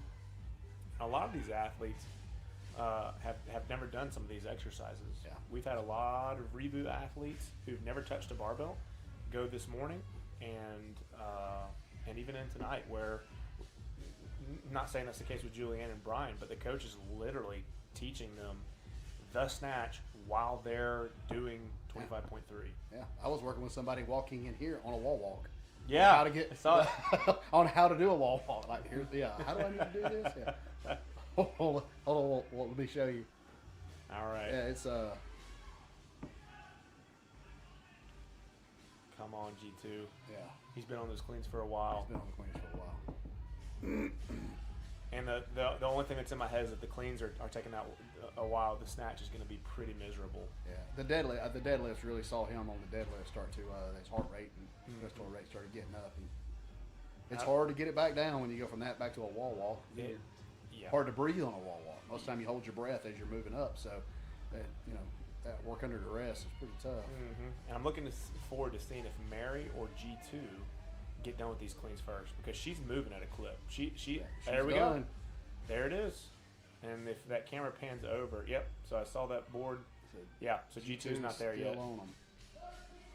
Now He's only got. I think Chuck just gave him a 2 to go, a 1 or 2 to go. So he might be able to catch her on the wall climbs. There's still a chance there because he is good at them. We got 7 minutes left in the Metcon, so that puts us at 13 minutes left. And these athletes, it's still possible to finish. They can still finish this row, but we've got to get to the snatch and fight through. yeah. Now we saw Mary took a long break. G2 got straight to the floor. And I was about to say he hasn't started. There he goes. And he's doing that child's pose. Have you been giving people the advice? Yeah, that child pose just gets all your weight shifted back. It makes it a lot less effort to get those legs up on the wall. And you just go single leg at a time and just drive yourself right up. Yeah, his arms aren't that fatigued to where that's what his wall climb looks like. He could absolutely do a picture-perfect wall climb, but exactly like Adrian just said, he's intentionally saving his arms as much as he possibly can. Kathleen asking, what's the RX weight for the cleans? It's going to be 135 for the men and 85 pounds for the ladies. And those weights are not those weights are pretty moderate for the vast majority of athletes. Yeah. But 25 reps is bad. Grace is a benchmark that we do. Isabel is a benchmark that we do. And Grace is 30 clean and jerk for a time, and that'll put people on their back after about 2 minutes. So the volume is pretty tough. Mary trying to get oxygen in, just such an anaerobic workout. Her muscles are just demanding oxygen. But that weight is moderate. It's the volume that gets you. Nobody's going to fail a clean tonight. Nobody's going to fail a deadlift. Nobody's going to, they might fail a snatch maybe because of stability. But it's not the weight that's the failure. Got 5 minutes left remaining. So 15 minutes in. And it looks like Mary is headed to She's moving the snatch. And we'll see. I'm interested to see where G2 is. We got Kayla finishing her cleans. Kathleen says she liked the cleans the most this morning when we did it. Interesting. The cleans were, the snatch was the worst part, but the cleans were not fun. The cleans were definitely, I felt like, was it John Henry or whatever, where you just like, Paul Bunyan with the trees, John Henry with the, I just felt like I was just driving railroad spikes, and it was just never ending, like 14, 15, Yeah. I feel like I'm never going to be there. Same thing with that final row. I hit 7 calories, just like, 50? I'm going to be here for 20 minutes. 3 more? Yeah, mentally. Yeah. And it looks like it's forever away. Yeah, and that feeling is probably where G2 is right now, where he's done 2 or 3 snatch, and he's doing the math in his head going, I'm nowhere near being done. 4 minutes in, but he's got to stay tough.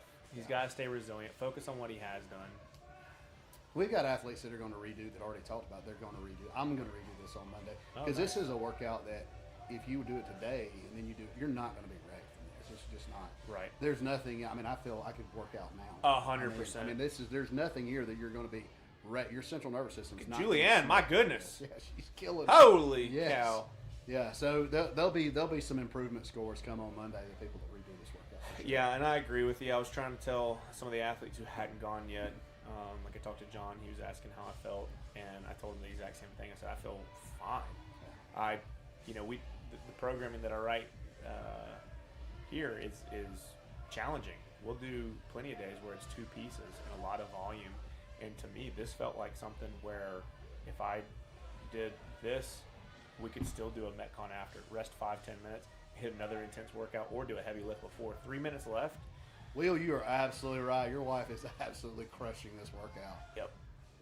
She is strong. She's making that snatch look like it is nothing. Sarah Beth is finishing up her clean. She's moving back to the wall walks. So her goal with 3 minutes left is going to be to finish those wall climbs and maybe get 5 snatch. But again, the wall climbs, at this point, you are done. Your upper body. And I love wall climbs, but that third set, I could tell my upper body was starting to hurt really after the power cleans, which I think is the third set. Got Melissa / Bridget / the Nashville crew. Let's go G2. Yeah. I wish we could have a speakerphone in there, letting them hear you guys shout out from Nashville. Mel, you going to come in and do this on Monday? I know you're watching. Did she? She going to redo it? 2 minutes left. I'm going to vote yes. Yeah, she's that type of athlete. She's going to definitely see where she can improve. Was she? Yeah. Who else was it that almost? Jake finished. Jake finished with 1 second to go, but in the last. Here goes Mary for a wall climb. Michelle was 8 calories away from being finished. Yeah, and also she was actually pushing her chest to the wall every rep. Oh, and I called her. Yeah, I saw it on her third set, I think, and I ran over there and told her, I was like, stop, because she was pausing, and then she was really pushing, and I was like, oh no. Yeah. So RX plus big time, because that actually, everybody knows that hyperextension to get that chest wall. She didn't know that she didn't have to do that. So, oh my goodness. So she'll come back Monday, and really big chance that I told her, I said, you need to redo this, you'll finish this workout. Yep. And you can see Mary's trying to chalk up. Do what? Yeah, shock. 1 minute? 1 minute left, and Mary is trying her absolute best to get off these wall climbs and get at least 1 snatch. It looks like G2 is finished with the snatch, so he's trying to finish these wall climbs so he can get a calorie on the road. Heck yeah. Awesome. That's a big separator because globally a lot of people are getting to these wall climbs and they're just shot. So if you can get 1 rep past, and he's fighting through, Chuck cheering him on. So Melissa said you better believe it. She's definitely redoing it. Yeah, she is. Yeah, absolutely. Come on, G2. Julianne back on the rower. Miss Julianne Hudson. Check that out, Will. Look at there. Got the on-floor camera coming to her. Miss Lisa. Oh, yeah, she's absolutely. I love it. Selling out right here. That's what I'm talking about. We're out in the trailer, separated by massive space. We can hear them in the building next door. That's awesome. There's G2. He's getting to the rower. He's going to get some. Oh, is he going to get a calorie? Time. Oh, I don't know if he got one or not. And Mary was running to that rower too. Yeah. Wow. That is awesome. That is awesome. That was an awesome heat. Look at Julianne. Dude. The feeling is, everybody's the exact same way. By the time you finish that row, you're just like, you're elated that it's done. Yeah. You're finished, but it just pulls out every bit of energy that you have remaining in your body. Right. Okay, so we're going to go on to our next heat, and I'm going to read out some of these questions that you guys submitted in your FNL forms, and I didn't edit them. I'm just going to read them off and answer them, so hopefully they're appropriate. But our 537 heat is Mr. Corey Witt, Mrs. Hannah Witt, Jared Keckner, Ian Krug, J-Bucks, and Rob Stutz. Is it Stutz or Stutz? Stutz, right? Okay. I didn't want to mispronounce it. You were working with J-Bucks on his wall climbs. Was that J-Bucks that you were working on? Mm-hmm. Okay, so here he goes. Yeah, he's fixing to try them out. We'll find out and see. 25 minutes ago, yeah, he was teaching J-Bucks how to do wall climbs, and we're about to put it to the test.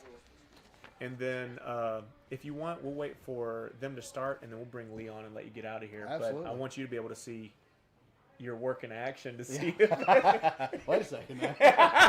We're holding him hostage. I want to see if J-Bucks gets one. Yeah, if he doesn't, uh-oh. So I'm going to go ahead while we're in transition here, waiting for the next heat. And again, it starts at 5:37. James, what time is it? 5:33. It's 5:33. Okay.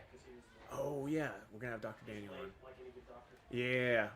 So we'll have Dr. Daniel on. Wouldn't keep us waiting, would he? That's right. Yeah. Yeah, I feel like I'm in the waiting room. So, yeah, Dr. Daniel with Drip IV Therapy.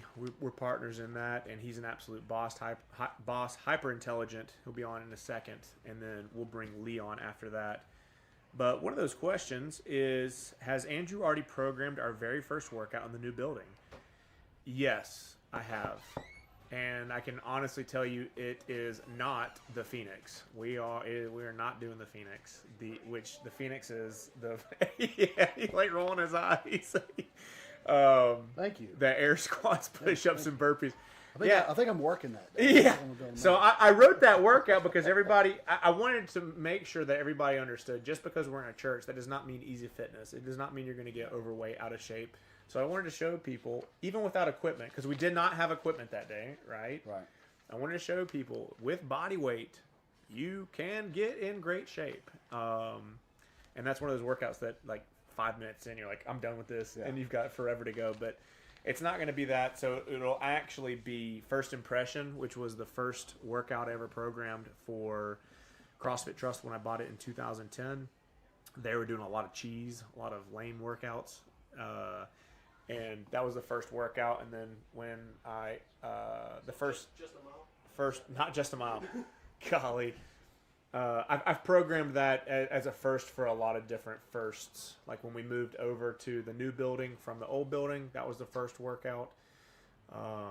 With CrossFit Pell City, when I owned that, that was the first workout. When CrossFit Pell City went to the new building that we got, that was the first workout. And so it's a great workout. A lot of burpees, got a couple handstand push-ups, lots of kettlebell, some sit-ups, and I think box. But it's not a terrible workout unless you sprint your burpees. But it's just kind of a little sentimental. Yeah. But I don't know if we'll ever do the Phoenix again. Honestly, I'm okay if we can. Yeah. I mean, that could be a one and done. Maybe we should make everybody. Sorry, sorry everybody. Sorry if you missed standing that one. ovation in the back. Yeah, I mean, if I never do that workout again, I'll be okay. But yeah, so not that. All right, Adrian, I'm going to bring Daniel on. Cool. Thank you so much. Yep, I enjoyed appreciate that. And then we're gonna be watching J-Bucks. We're gonna see what he does. So we'll go out here and put some eyes on. Yeah, we'll probably see Adrian on camera, rootin' tootin' and hyping him up. We're gonna see what happens. All right, so we got Dr. Daniel Smith on the live stream now. So Daniel owns Drip IV Therapy along with myself. When did we open Drip? What was it like?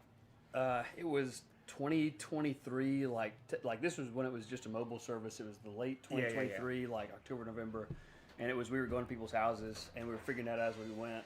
And Yes. like figuring out stuff on the fly. It was crazy. Yes. So Daniel is a savant when it comes to medical things, and yeah, if you ever want to know what can be treated with anything, this is your man. And yeah, he knows so much it'll make your eyes gloss over. But yeah, you're going to be giving away some stuff. I got to get my phone to figure out exactly what you're giving away. You already gave away free drip to Miss Bailey, as well as 5 B12s, and she was actually kind enough to gift that to Corey.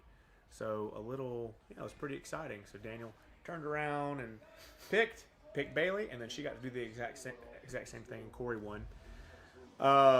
So Daniel is going to be giving away 2 gift cards for sister shirts. So last week we only gave away 1, to Cody Jett's girlfriend, and they gave us 3, so he's going to be giving away 2. So we'll let him do that here in a second. Cool, man. So in the comments, first impressions is pretty gnarly. Just remember what it was. Corey, don't tell anybody, man. Don't tell anybody. Come on, I was trying to sell it. So Andy, right? That cold concrete. Let's see. What does it say? The cold concrete floor was the best thing ever. Right after, yeah, it was. Yes, it was. Laying on it. Oh yeah, it was so good. There we go. That's So Daniel, with this workout, they're about to get started. What would be your tip to anybody that is about to go through this? So the first 5, 6, 7, 8 minutes, not awful. Yeah. I think almost everybody is singling out the clean. If you have a little bit of gas left, you can break up into 3s or 5s or whatever's comfortable for you. If you got bigger sets in you for the snatches, but I think everybody's singling the cleans out. I heard a lot of people say that if they got a little bit noodly, they would kind of start to lose their balance on the wall walk. So keeping that kind of belly and abdomen tucked in, almost like looking down or back behind you, kind of helps keep that tight and helps make your wall walk a little bit easier. Externally rotating your hands is, I think, also a little bit easier. It relies more on your pec than on your shoulder girdle, and your pec's obviously a bigger muscle group than your shoulder girdle. And so I think that's probably it. But yeah, everyone wants to go out hot and move quick, and it's like, that's great until you hit in my opinion, the cleans. You go, oh no. Yeah, oh no is right.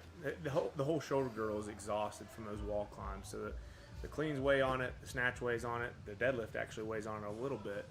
But those wall climbs are just brutal. They're just so bad.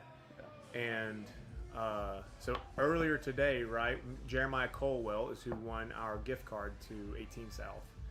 So Candace was asking, she was curious who won, and it was Mr. Jeremiah Culwell. And if you guys remember, Will Hudson guessed every number in the alphabet. Goodness gracious. All 26 numbers. All 26 numbers. But the question was how many people are registered for FNL, and the number was 46. Will guessed 45, 47, 48, 49, like a bunch of numbers. Never wrote 46. And so Jeremiah won. He won after guessing. He did 46 rounds of money. Yeah, so felt bad for him, and he missed last week's $100 Visa gift card by one as well. So Corey says gnarly it's such a fun workout way. Yeah, I agree with you. It's an enjoyable workout, and that's the interesting thing about good programming is it's a terrible workout, but your brain, something in your mind goes, I think I want to do that. And it's a good workout, minus the 70 burpees at the end. So, yeah, Will Hudson, he's still a little sour about it. Dude, maybe you'll win the next one. We'll see. So we got Ian on camera, J Bucks, Stutes. Yeah, who's an absolute machine. He is. He is a beast in the red next to J Bucks. So Adrian's, we're probably going to see him on camera here in a second, because J Bucks, literally right before we came on camera after the group picture, Adrian was teaching him how to do a wall climb. Are you serious? Yes. They sound like the present. With lots of first times in the open, So 25, 30 minutes ago, J Bucks had never even attempted, or maybe probably attempted one, but had never done one, and we're about to see that in action. See what happens. Hey, did anybody get a first time bar muscle up? Oh yeah. In the 25.2 workout here. Yeah, Mary did. Yeah, Mary got one in the awesome. morning. Mary Latimer, she got one in the morning, and she ended up doing like 3 or 4, and then came back and crushed it for FNL. But off the top of my head, I know for a fact we got a couple people, and we've probably had 4, 5, or 6 athletes in the previous month or so get their first one, just prepping for Friday Night Lights. So. Yeah, Will Hudson says he wants to do it so bad, maybe next year. Absolutely, man. Good news is we're going to have plenty of space. Yeah. So. Yeah, that'll be solid. It'll be really solid. Yeah. Who's that on my box? That is Keckner. Jared Keckner. You don't have room for me at any point? I think we'll have room. We're going to have room for anything. We actually had Ryan from Cahaba City Church come on earlier. Oh, sweet. Yeah. Yeah. He hadn't told anybody. He only told a couple, like his leaders, that he was going to be there. And so, what better way to tell everybody else than on a live stream with a bunch of folks? So, yeah. Jared, I tell you, Jared's got an engine. He moves really well for being his height. Yeah. Like you'd think he'd be slowed down by it, but he's doing great. Yep. And that's what we were talking about earlier with Steven being a taller athlete, is those levers with your arms being so long. It really is tough. I think I would prefer to be a shorter athlete on this workout with the clean, the deadlift, and the snatch. But if you are, then that row is, I don't know. This is not the time to be tall and slim. If you're going to be tall, you have to be thick. Yeah. You so want to be you're more gonna get chuck. smoked. Right. Something I saw Corey doing when we did Corey a Witt? workout a few days ago when he programmed wall walks and wall facing handstand push-ups. Which by the way, that was fantastic. You're welcome. Was Is that sarcasm on the live stream? What the? He was doing this like hops, like kick up Stu's on the looking wall. good. And I I think I tried a few hops. I think that would have been too inefficient. It would have been faster but inefficient from an energy standpoint. Yep. And we were talking about that earlier about kind of moderating your energy output. People were asking if they should go deep or singles, and it's all about like anaerobic versus aerobic. And if you blow it up, if your muscles are blown up and they're demanding oxygen and blood, you're done. You need to try to keep it as aerobic, cardiovascular as possible. So you see these athletes, especially earlier, like right now with Ian, he's not smoked, he's not exhausted, he's resting because he knows he's 3 or 4 minutes into a 20-minute workout. Same thing with Corey. He's resting, he's breaking, he's not out of shape. He's trying to reduce that risk of failure in his snatch and his cleans and his and quite frankly his wall climbs. Right. Because if you fail a wall climb, that's the most I couldn't depressing. I bobbled a couple times and I was like, I gotta prep for this. I gotta get ready for this. Take it a little more seriously for a second. And he's looking consistent. I like the pace that he's working at. Yeah. The only thing about singling out the deadlifts is, to me, I agree with you. the first one is the hardest every time. Yep. Because even though the standard is you're supposed to keep your arms straight when you touch, like you can't bounce off the ground, even though you still get a little rebound, with any kind of weight. So I would do 2, 3s, 4s if I could on this. I did 5s personally, and that wasn't too bad. Right. I agree with you. What did you do? You had a few big sets. Yeah, I think I did 10 or 15. Yeah, I think I did. No. I did 12. Yeah, 12. And then I think I did 8 and 5. I think you're right. I should know this because I judged you. Yeah, but I was thinking about mine. Because that was the very next heat, and I was like, oh gosh, I gotta get warm somehow. So I was like squatting while you were. Yeah, and again, exactly like you just said, that first one is the hardest one. Doing singles, yes, you can breathe a little bit maybe, and the biggest benefit of doing singles is like what Hannah's doing right there, is she's not having to do the negative. Right. She's doing the concentric portion, but not the eccentric. So she's saving. Her she's pulling that weight off the ground, but she doesn't have to resist gravity as she descends back to the ground. So she is, saving energy. Yeah, I mean that's absolutely true. I guess it depends on, what's your efficiency thing. I think if you can come down and keep it controlled fast, I think there's benefit to kind of letting it get that little touch and go bounce on the beds. But yeah, if you know for a fact that that's a heavy weight for you, for sure, single it out, take a breath, do what Hannah's doing, reset. But like speaking of the eccentric, Jared in the background there, he was going up and then he was basically just dropping, which is what you want to do. Like, coming down and like trying to, stair step your way down is just a waste of energy. If you can do it, just put your fingers there and then just drop. Mm-hmm. Yep. And I saw Stutes he was just running to the chalk bucket, so he's got plenty of energy. Yeah, good for him. I didn't jog anywhere at all in this workout, and he ran to the chalk bucket and ran back to his barbell. Yeah. So J-Bucks is on cleans, which means he did wall climbs. He had to have. Not only did he do 1, he did 5. Yeah, so he's on cleans. Awesome. I was a little, yeah, looks great. Sweet. Look at that. Solid. 3. Tap and go. Now, I would say you can see that he's keeping his arms bent on the descent of his clean. Mm-hmm. Not terrible. However, those biceps are going to be pretty lit. Yeah. When he gets back to the row, he's going to feel that first pull. Yep. Bicep, brachioradialis, brachialis, all that kind of stuff. Just getting tired, especially that eccentric. Yep. So, Daniel, what do you do for a living, by the way? Sorry, Lee just gave me the most like, what is this nonsense? While we have you, what do you do for a living? Speaking of brachioradialis, an eccentric component of the exercise. Sorry, my wife's like, please speak English to people because I slip into we like this. That jargon nonsense that people go, okay, whatever, it's your biceps. But yeah, so non-surgical sports, and so I love this. Like, I love talking about movement patterns. Like, if I could choose exactly where I would practice in a place like the Phoenix. Dang. I would say like, maybe in the future. So when you snatch, if it hurts here, show me, like, pick up a barbell. Let's see how it looks. That would be like, I don't know, it'd be perfect for me. Yeah, 10 minutes. So 10 minutes in, 10 minutes left. Solid.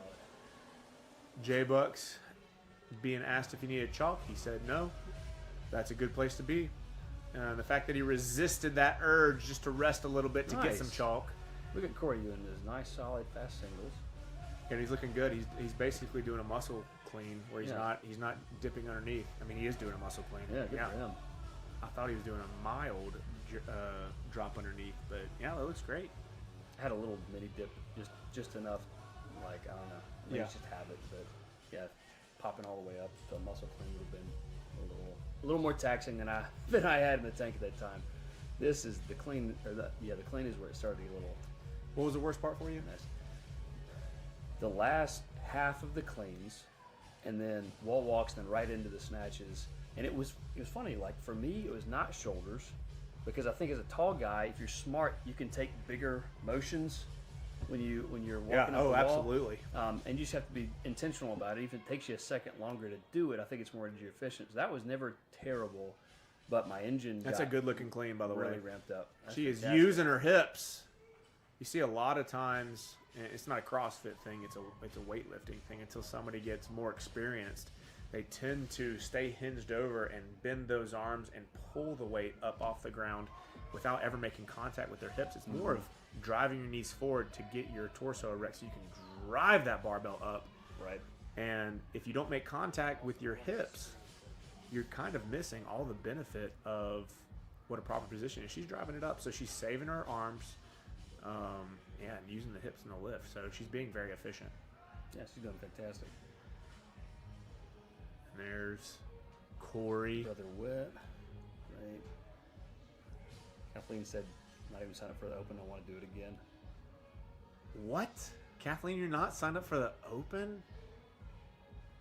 I'm not saying She signed up for FNL though. I was about to say, how in the world did you slip through? Okay, that checks out. That's fine. That's fine. Next year, I would say definitely do the Open. I know a lot of people get intimidated by the Open.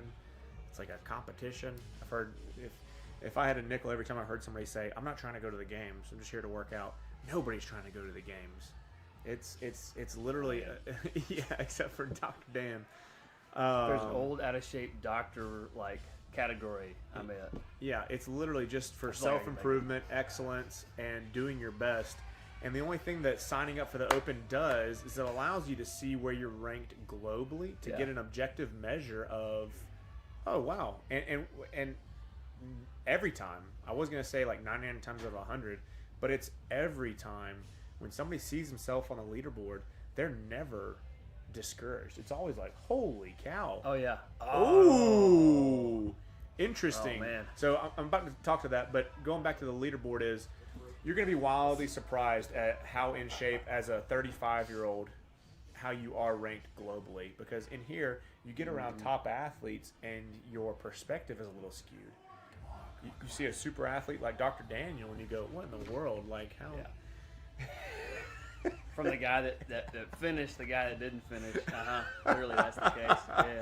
Yeah.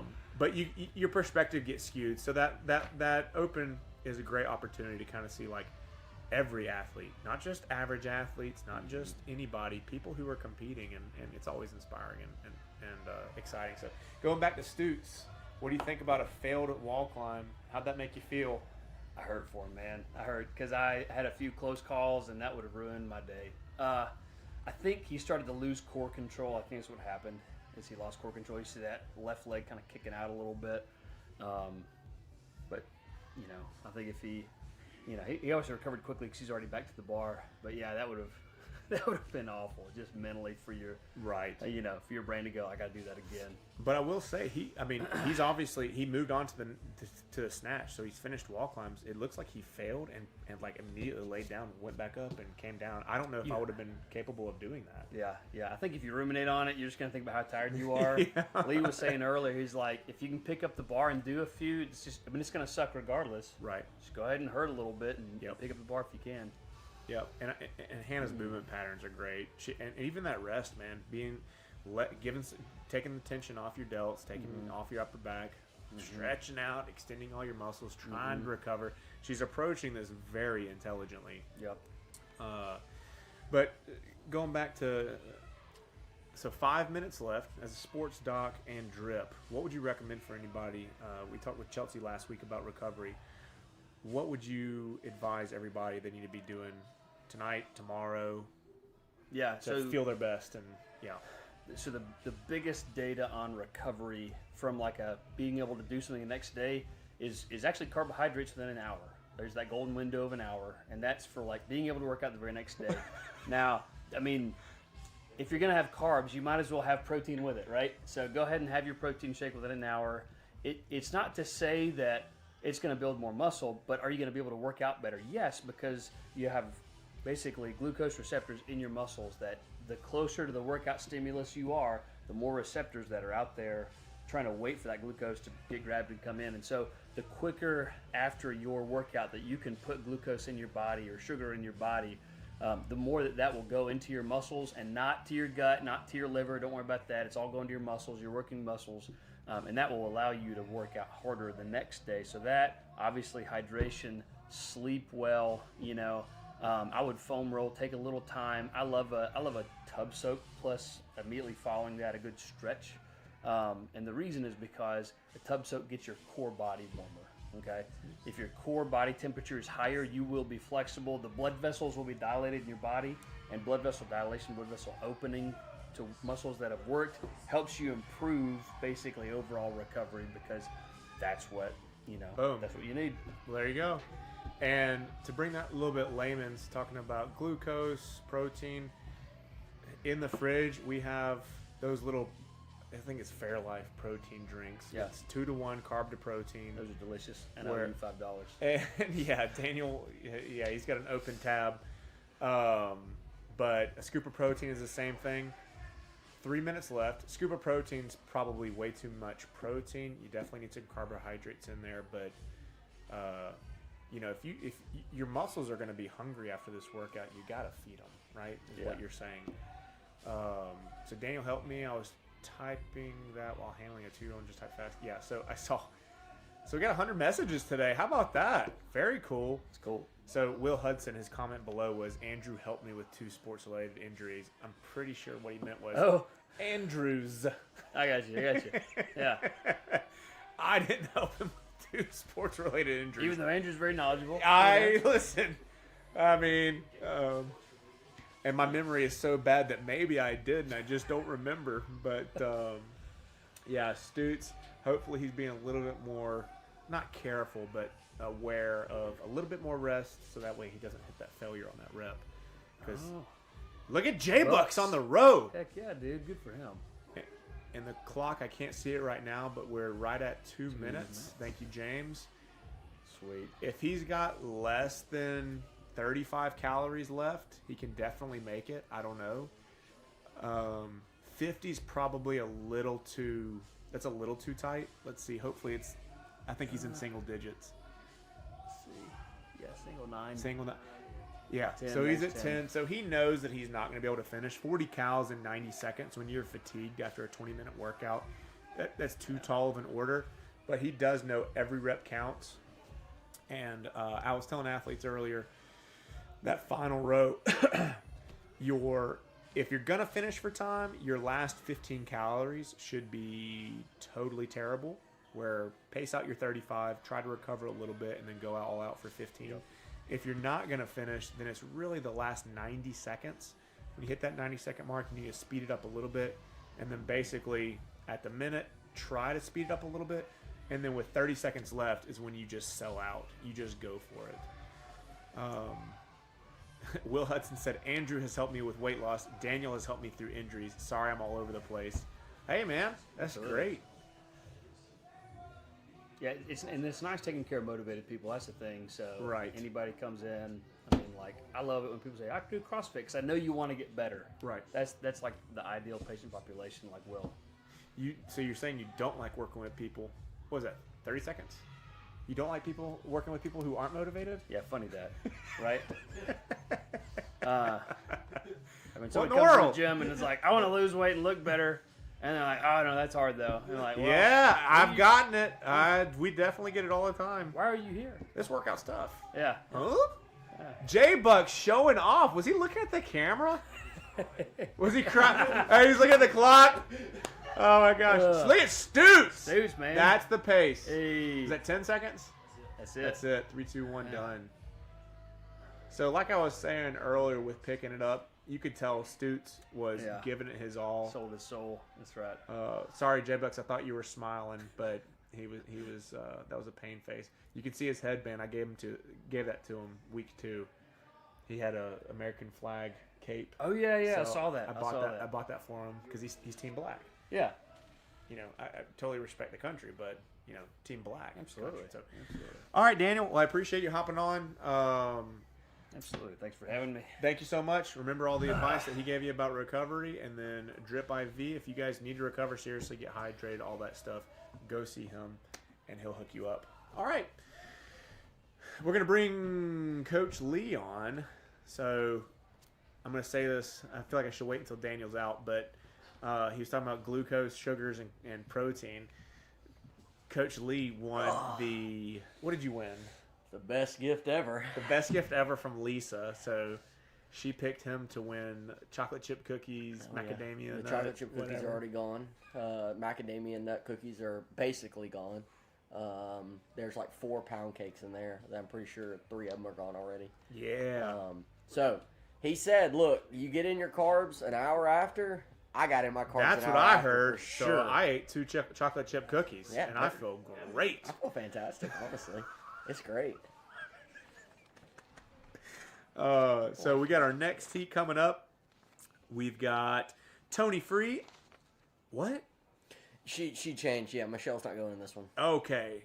So Michelle Free is on this as well, but she went earlier. I was about to say, if this woman is going twice in one evening, I've seen it happen before. I've done it before as well. But so Tony Free, Michelle is not going in this heat. Miss Zoe Walker, Coach Gabriel, and then Donnie Fortenberry. Thank you, Daniel. So another well-rounded heat. We're gonna see how this goes. We also had a alternate go. So Autumn is also going in this heat as well in lane 4. She's no longer going in the last one. Got it. All right, Autumn in lane 4. There you go. We've got one more So after this. Will. So while we're waiting for the 6:04, what time is it, James? 6:01. So we'll be starting in 3 minutes. I printed off all these questions from the Google form. So I've done 1 and 2. Oh yeah, dude, check this out. Look what Oh, so yeah. earlier Mike was dogging CrossFit programming, so we got to course. make up for it. Jeez. So CrossFit. Hang on, dude, this is trippy on the camera. Is this Here. right? Now, the other way. Give me this side. Dude, this is wild. All right, so CrossFit gave us this big old flag. You know why they gave us this flag? I've never gotten a flag from CrossFit. Man, I like us. A physical flag. It's super exciting. So we were one of the first gyms to get 50 registrants for the Open. And one of the first churches. Definitely the first church. And the only church gym to register any Absolutely. participants.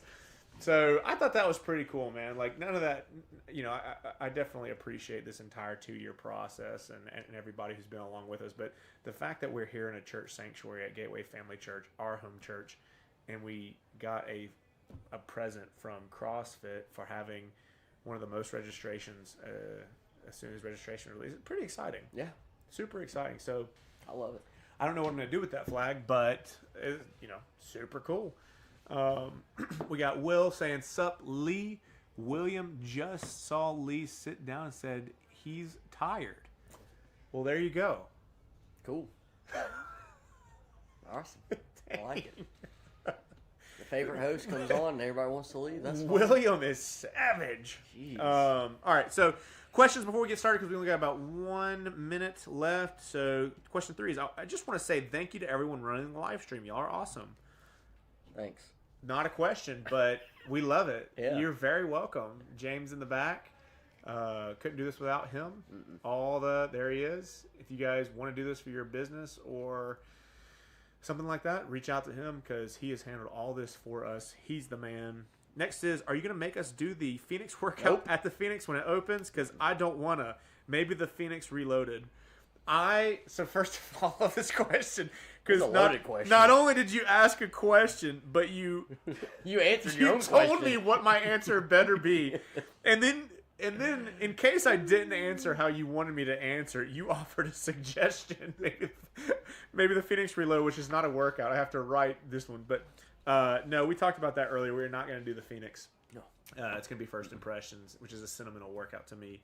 And we may never do the Phoenix again, which is totally fine. Mm-hmm. So, yeah, that was my bad for saying every quarter because I thought we were going to get back in within a year. And that was wrong. So, going back to the Phoenix workout, I know earlier you talked about how it's pretty bad. That's one of those workouts where I went with Steven and we did RX Plus, and I told him as we were starting round 10, I was like, look, or minute 10, I was like, it's only 12 minutes. We're almost done. And he said, no, it's not 12 minutes. It is 12 rounds. 12 rounds. And that's when I knew that this might be the worst workout I've ever done. And that happens to everybody, too. It happened to me multiple times. It's like, okay, we're halfway there. And you go, no, we're not. It was very bad. Yeah. I was like, oh, no, what have I done? All right, let's go to another one. What is the hardest movement in CrossFit? Define your hard. Whoa. I mean, Deep. It depends. James? I mean, hey, no. Oh, we can't wait to post that one. Don't get it out of context. I can't wait to post that one. Let's stop. Let's stop. All right. Yeah, so like a 225 clean may not be hard to me, but it may be hard to someone else. Yeah, I would say it's all relative. So I would say define what hard is. Is you're talking about challenging, difficult. So there's skill, there's strength. Stop, man. Yes. I would say universally the ring muscle up and double unders. Pistols. No, not doubles. No. Ring muscle ups and pistols. Depends on, like I said, that's why I said define your hard. If we're talking about most frustrating movements, definitely double unders. And honestly, snatch. Yes. A real full squat, so like actually reaching what your 100% maximum capacity is. Yes. How strong you are to be able to do it.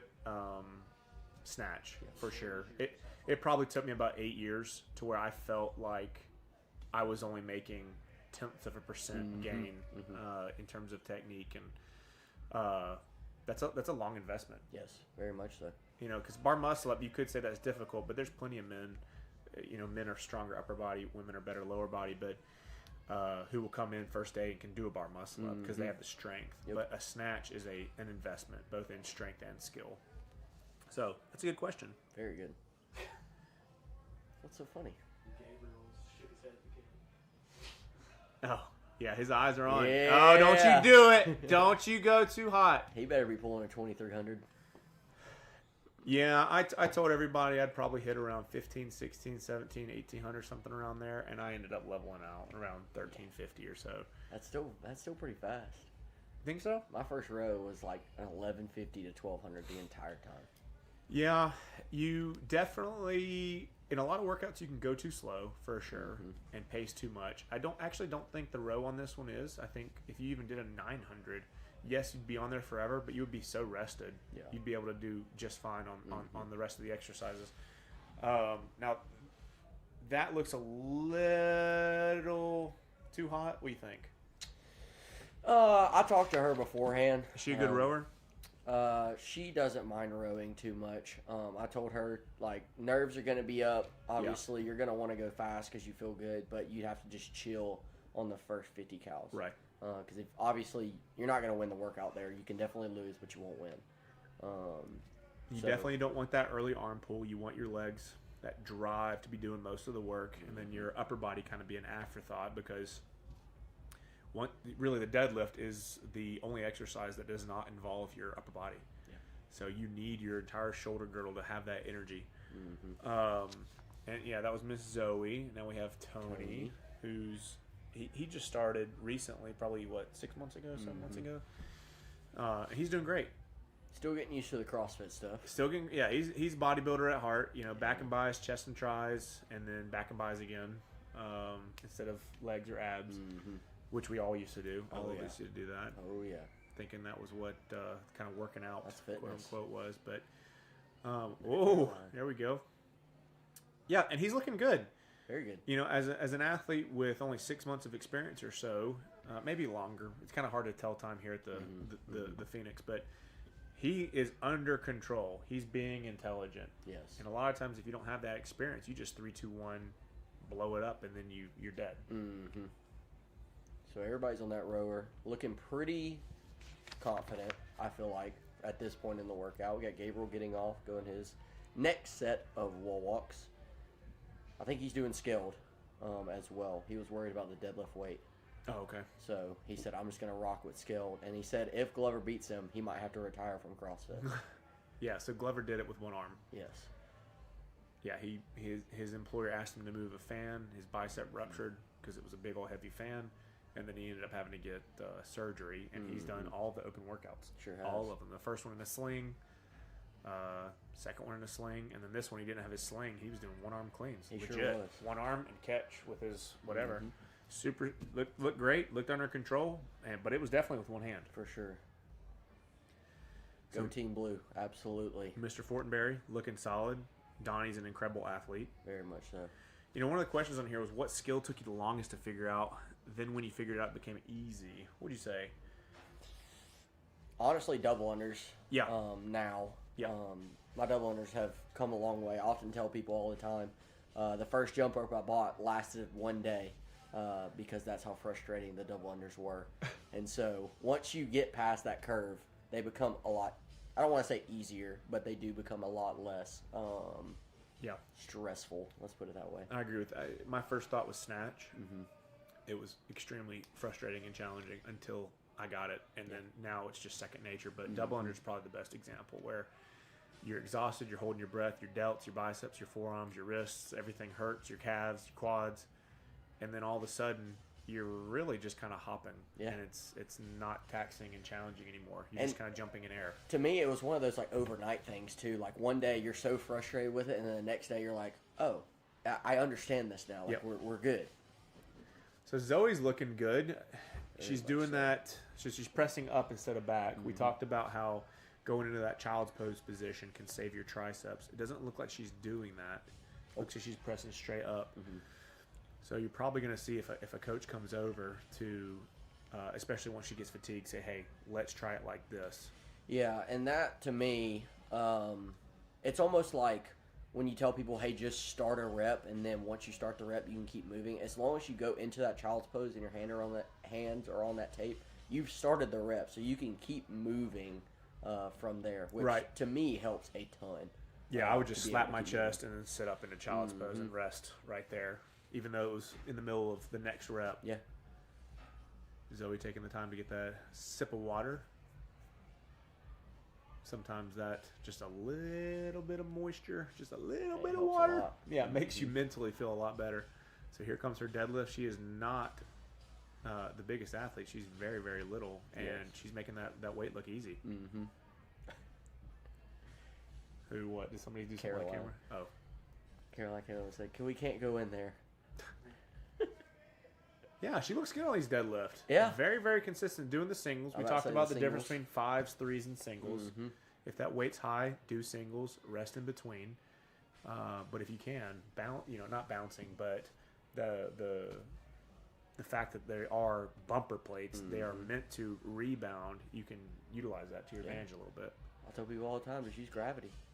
Yeah. Obviously, don't slam the bar into the ground. Right. Everybody accuses me of doing that, but I really don't. You definitely do it. I unlock and just let it ride. That's how you do it. Like this. You look at me for. Just let it ride. No. Yeah, G2 was getting a little in trouble with that earlier. He had his arms bent on a couple reps. But as soon as you know how to just let it ride, you're good. Yep, it's a timing thing. It is. It 100% is. So Autumn working on her scaled wall climbs, looking good on those. Got Casey holding those standards very well on those, which is nice. Hey, one of these questions is, it's actually the next one. How many no reps will Hiller give Lee Contreras in 25.3? He didn't see me do it, so 0. Let's tag him. Let's tag him up. Yeah, so was... Andrew Hiller, if you guys don't know, he has an Instagram, and he dogs people who have poor technique. Not poor technique, excuse me. Who've been doing CrossFit for a while, but they think that they probably are super fit, but they don't hit standards. Don't hit standards. And so I watch all of his videos because they do make me laugh. He's made a video every week on the standards of 25.1 and 25.2, and a lot of them are hilarious. Yeah. And he picks out the littlest things. Like the first week, he picked on Justin Medeiros, who's won the games twice, for not facing away from his dumbbell when he started the workout like he was supposed to. Yeah. It's just little stuff like that. And, and I respect it because it's a global competition. There is no special treatment. It's a universal standard where everybody should be moving the exact same way, regardless of your experience. And, in past years, you've almost seen like the top athletes in the games who can clean 400 pounds, do the 115 cleans or 115 deadlift, and they're not extending their hips. Yep. They're hunched over, and for me, not trying to be negative here, but it definitely is. It's definitely not a good light on the sport. No, You know what I mean? Which, I mean, as everybody has always said, the sport of CrossFit has kind of started Differentiating. Oh yes, that's got the you. word. From kind of what the affiliates have, because I feel like people were focusing very much on sport. And so that's where people wanted to get, so they tried to go faster and faster and faster until they got to the sport of CrossFit. But that's why I love CrossFit, because it's functional in everyday life, and Right. you just do it to stay healthy and keep moving. That way when you're 70, you can run with your grandkids. 74.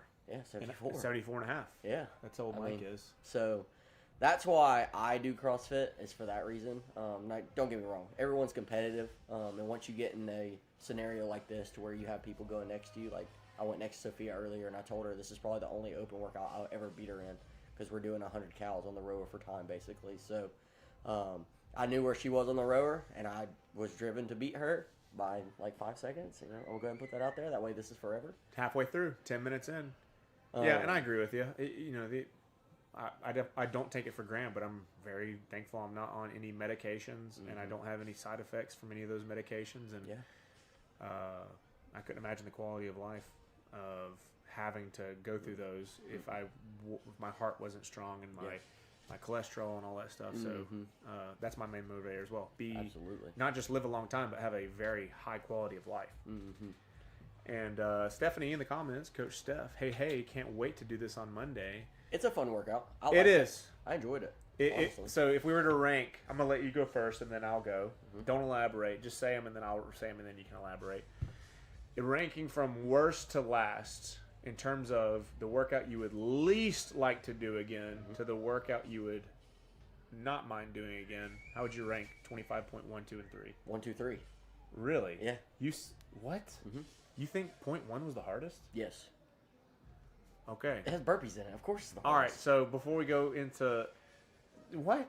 Yeah. Points. Okay. So the actual right answer No, that is the right answer. is 0.2, 0.3, 0.1. No. Dude. I would do 0.2 40 times before I did 0.1 again. Nah. Yes. What did you say? Say it again. I would do 0.2, 25.2, 40 times before I did 0.1 again. Okay. I'll do 0.1 once, and then you do that 40 times. That's fine. Give me a couple weeks. I'll get it done. That I'll do it every day. Wild. Did you? The thrusters didn't like wreck you? No. The I was perfectly fine afterwards. Are you perfectly fine after this workout? Yeah. Yeah, me too. This is probably I would do this one before 0.2 again. okay.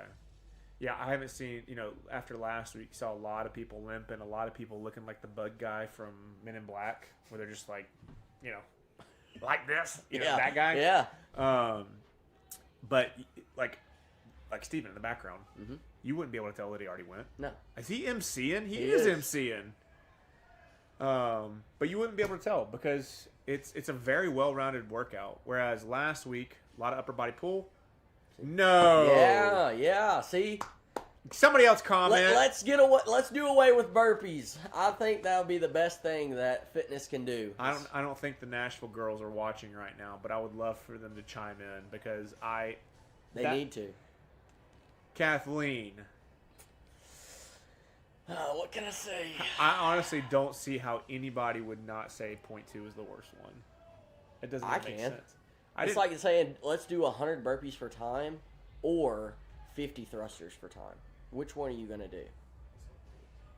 Probably the Doesn't matter. It's gonna increase. It don't matter. I would much rather do 50 thrusters than 100 burpees. Stephanie's with me. No. Stephanie's with me. No, I disagree. It was, what was it? It was burpees.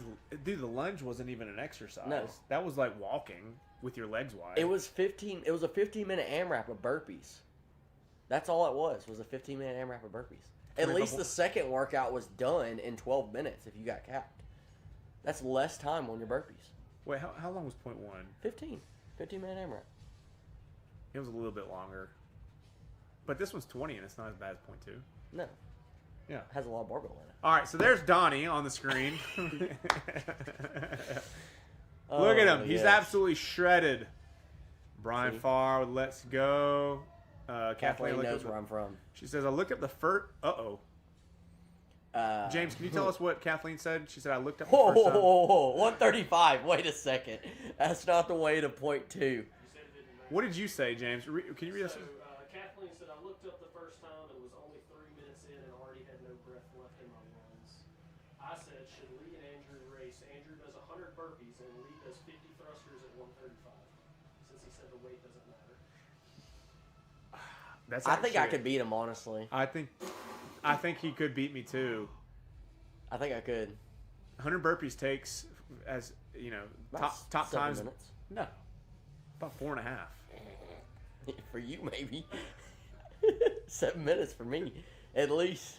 Well, I was saying top time. Like I was trying to. Oh yeah.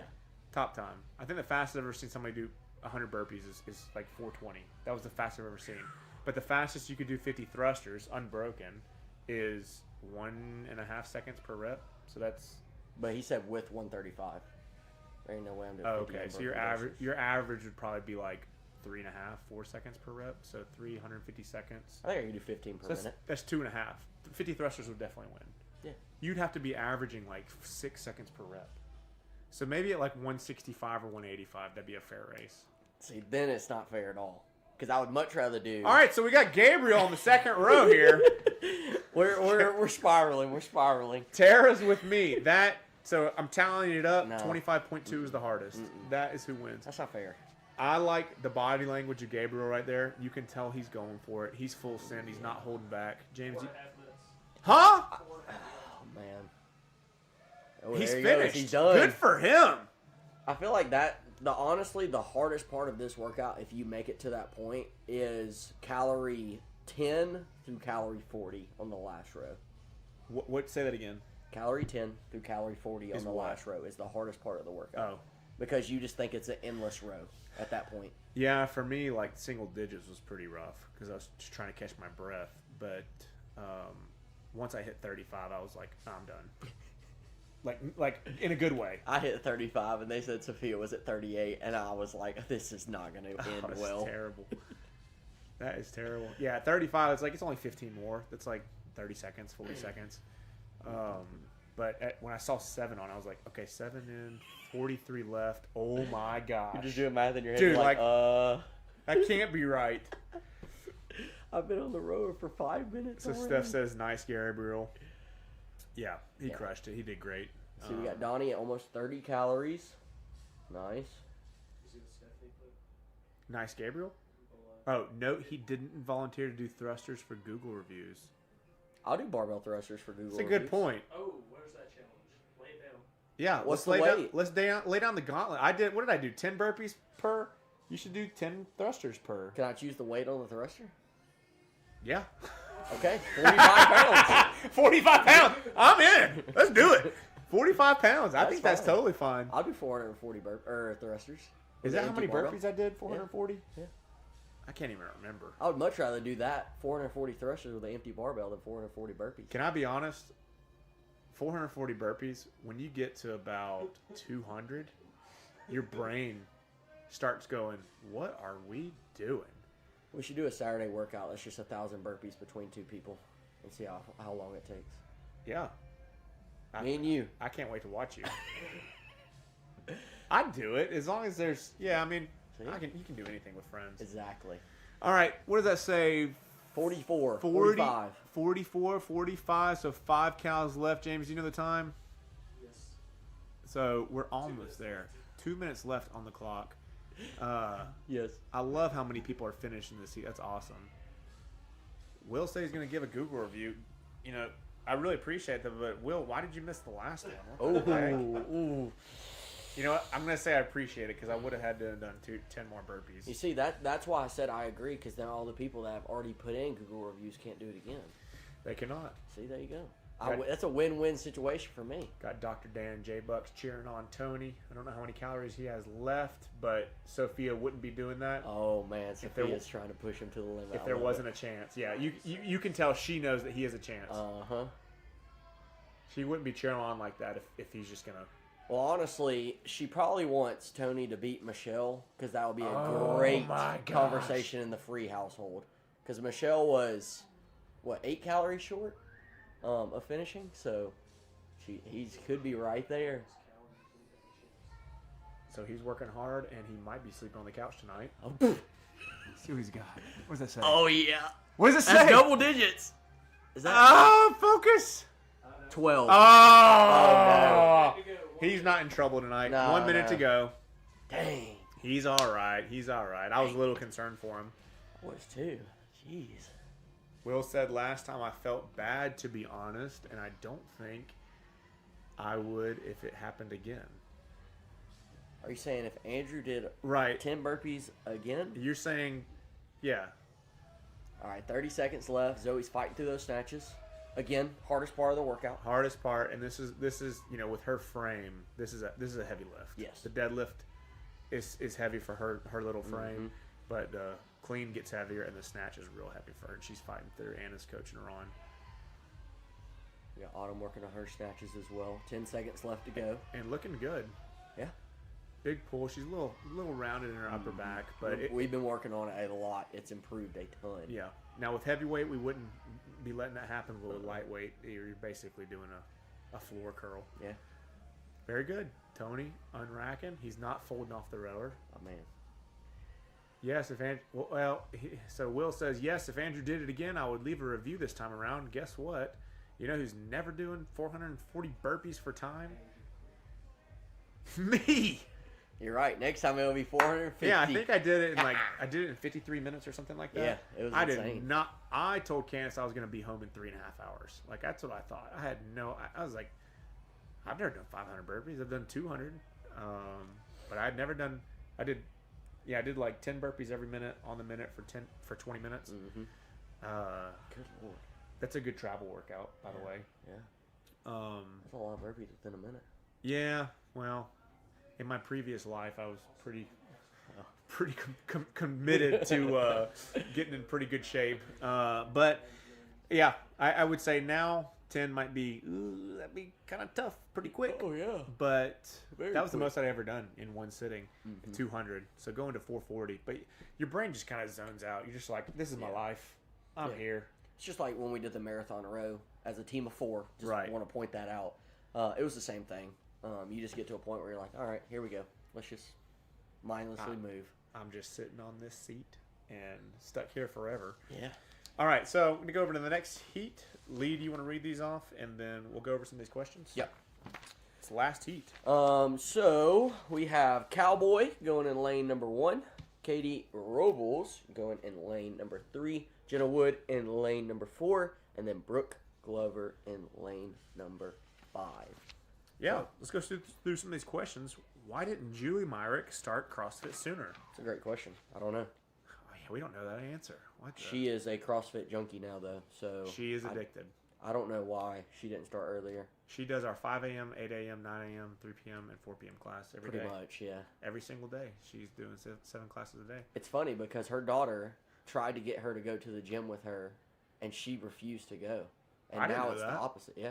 How about that? Erica got her started, finally, after months of trying to get her to go. And then when she went, she drank the Kool-Aid. Their whole family is awesome. Yeah. Eric, Gaines, Erica, Mm-hmm. and Julie. But, all right. So now we know that answer. Could have started sooner if she had just listened to her daughter. Yeah. Next up, what are your best recovery tips? We went over that earlier. Bath bomb. That's what a soak. Oh, yeah. But Get your little teacup. stimulating sit to the side, heat, keeping blood flow going. light We some don't do candles. that. People are gonna see you do this on camera. That's my and they- teacup. I know, but they can't hear you. That's all right. Yeah, let's both drink from our teacups. Oh man, there's gonna be so many clips from this Oh that are my out of god. context. James not in here. Look, Oh he's God. coming in. He Yeah, doesn't even he know. missed a good one Oh there. my gosh. All right. So, Teacups. Just so y'all know, teacups. So everybody knows. hey, look. So, How you drink out of a teacup? obviously they can hear us on the live stream. They can't hear us in there on the big screen. So Lee's like, yeah, I'm just gonna drink from my teacup. He's doing like this, like he's smoking. Hey, Oh my god. some nice tea, relaxing, sleepy tea. You're good to go. Huh? Nice yeah. meth? I mean, So, next question is for Andrew. What's the toughest workout you've ever done? That's actually a good question. That depends on the worst I've ever felt, or the worst I ever felt was during Grid at Madison Square Gardens. I had to finish the race, and after we finished, which by the way, Grid is CrossFit on steroids, because when you have to go do the thing, you have to do it. Nobody else is going to come help you. just look up United Grid League on Instagram now if you want to see this I stuff. think so, obviously I was exhausted, and at that point you couldn't sub in anybody, so they've modified it to where your team is basically twice as large now, so you get a lot more rest. But at that point, that was the inaugural match, and I think I had to do like 15 185 or 205 thrusters or something at the end. Like, imagine being exhausted and having to do that. Can't remember what it was, but I literally collapsed. We won the race, we beat the LA Reign, and I collapsed at Madison Square Gardens. I went behind a bar. Nobody was back there, but it was like a bar where they would serve drinks to like players or whatever, underneath the crowd, and I just laid back there.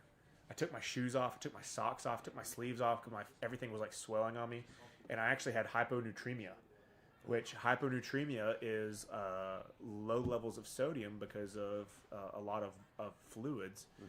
And that was the worst. Like, I was jacked up. I mean, I was like mildly hallucinating. But the worst workout, probably 185-pound Kalsu. I did a 185-pound Kalsu in like 12 or 13 minutes, something like that. That was terrible. Like, I was jacked up for 2 weeks. I think I had the flu from that. Yeah. And then, another one is Fran plus Grace Cap 5. That one's rough. Had him do that. So you do Fran, and then as soon as you finish Fran, you do as many reps as possible of 135 clean and jerk until the 5th minute. So those are my answers. What about you? Toughest workout? Annie's Fault Solo. Yeah. Yeah, that was the only workout that I've ever wheezed in. Ugh. Yeah, it was bad. Sophia tells me vividly that I was wheezing very loud. But yeah, I was newer to CFT at that point. I felt like I had something to prove, and so I did it. You earned my respect. And I regretted it immediately after finishing it. So Annie's Fault. So I actually asked all the Grid athletes on my team: Matt Frazier, Annie Thor's daughter, Ian, Elijah Muhammad, all those guys. What's their worst workout? Ian said triple Fran, where you do Fran. Not triple the reps, but literally Fran, finish it, Fran, finish it, Fran, finish it, with a 10-minute cap. So you can imagine how fast you have to move to be able to do 3 Frans in 10 minutes. And Annie, that was hers. Matt Frazier, by the way, he said the marathon row. Actually, like 6 people said the marathon row, which is because your skin just like disintegrates because you're sitting on something for forever. But Annie's was what I named Annie's Fault, where it's, was it 2K row? For females, it's 2K. For guys, it's 2,500. Okay, so 2,500 meter row, but every minute on the minute, you have to complete a burpee, and it goes up by 1 burpee every minute. So the longer you take, the more burpees you have to do, and you get to a point where it's impossible. So you basically, 1 burpee, row, and you might get to the 250th meter, 300 meter. You feel pretty good. It's like, hey, I'm doing pretty good. But then 2 burpees ekes into your work, so then you only get like 225 more meters, and then it's 210 more meters. And you really get to a point where, even though you have to go to 2,500 meters, and you're at like 2,300, you're only getting like 60 meters. Yeah. And then you got to do 13 burpees or whatever, hop up, 2 pulls. So the fact that he finished, I don't think I've ever seen anybody else finish. It was really. I remember I did 13 burpees, and I think I had 200 meters left. And you best believe that was the fastest I've ever pulled. That's terrible. Which for him means he had to do 13 burpees in 20-ish seconds, like 25 seconds. not a good feeling. So if you ever want to do that 2,500 meter row, every minute on the minute, add a burpee, and that's it. And you'll find out right about the 5th minute. This workout's miserable. And for ladies, it's 2K. All right, so we're going to go to the camera on floor here in a minute. In this heat, we have, do you have it? You want to flip it over and read it one more Cowboy. time? We have Cowboy in lane 1. Mike, right? You can see Daniel standing next to him. Katie in lane 3. Is that Katie Lewis? That is Katie Robles. Katie Robles, She's okay. a 7 p.m. athlete. Yep. And then lane 4, we have Jenna Wood, also a 7 p.m. athlete. And then lane 5, staying next to Glover, his wife, Brooke. Glover. So 4 people in this heat. Last heat of the night. And we're going a little over tonight. We usually wrap up 4 to 6, but like I said, we can only get 6 athletes in. We've been averaging about 8 to 9 every evening, and we can only get 6, so we extended it by an additional heat and then opened up some heats earlier. A lot of athletes came this morning. We've probably had, I don't know how many athletes we've had take it on, 80, 90. I know this morning at 8 and 9, both classes ran almost 3 heats. So you can imagine that's 36 6, athletes 12, right there. 18, 36, and 40. So, yeah, we've probably had a little over 100 athletes today alone completed. Yeah. So Katie's a gymnast. Little gymnast. She started CrossFit probably around the same time Tony did, maybe a little earlier. But man, this is... Woo, look at Mike coming off that wall. That's what I'm talking about. Get on that road. He was excited about this workout. Really? Yes. He said the wall walk he was very excited about the wall walk. He just has to chill on the row, and he thinks that he can move the weights pretty moderately. I told him the biggest thing is, don't blow up here. Just chill, nice and easy. Because he has a good shot of finishing the workout as well. And I don't know if somebody just talked to him, but he was yanking that rower, and he definitely slowed down noticeably. Not because he's fatigued, but maybe, yeah, he almost looked to his left. I feel like Gabriel was over there or something. He might be. Which, if anybody did, they gave him great advice, because you just started. You're 1 minute into a workout. Do not kill yourself right now. No, do not. If you're going to kill yourself on a row, you do it on the second one. Absolutely. We got Dr. Dan judging him. I love how composed he looks at this point too. Yeah. Because there's a fine line in going too fast on this row, and then you start to panic, and then you're like, oh no, this is not good. And he just looks like he's just mellow. And that's usually about that 30 calorie mark. Just enough to go, okay, I've done a lot of work, and oh my gosh, I got a little bit left. Yes. And that little bit is terrifying. Ideally, their booties are not feeling anything, their backs are not feeling anything, their arms are not feeling anything. They're just kind of warming up right here. Yes. Ideally. Very much so. Yeah, Katie looks strong too. Yeah. We've been trying to work on her early arm bend on her row and get her paces a little bit faster. Work in progress. So one of the questions, I'm trying to get through all of these. There's 16. We're at 12. Next one is, how many active members does CFT have? I'm going to let you answer that one. Do you even know? No, I have no idea. I don't really know either. I think it's around 250 or something like that. I don't really know. That sounds right. Yeah, I think the average CrossFit gym has 70 to 90. And so... The average church? The average CrossFit gym church has none. And so we're at least a little over none.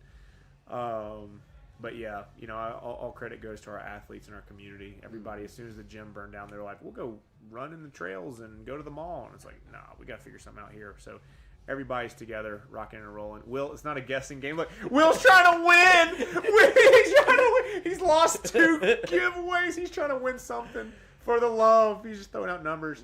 Lord. So yeah, somewhere around 250, probably give or take. We definitely have at least 250, maybe. Yeah, probably less than 275, but yeah, I mean our classes are pretty packed. They're always packed. We cannot afford to add any more folks right now.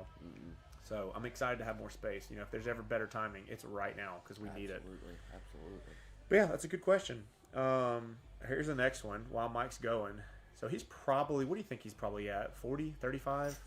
What time are we at?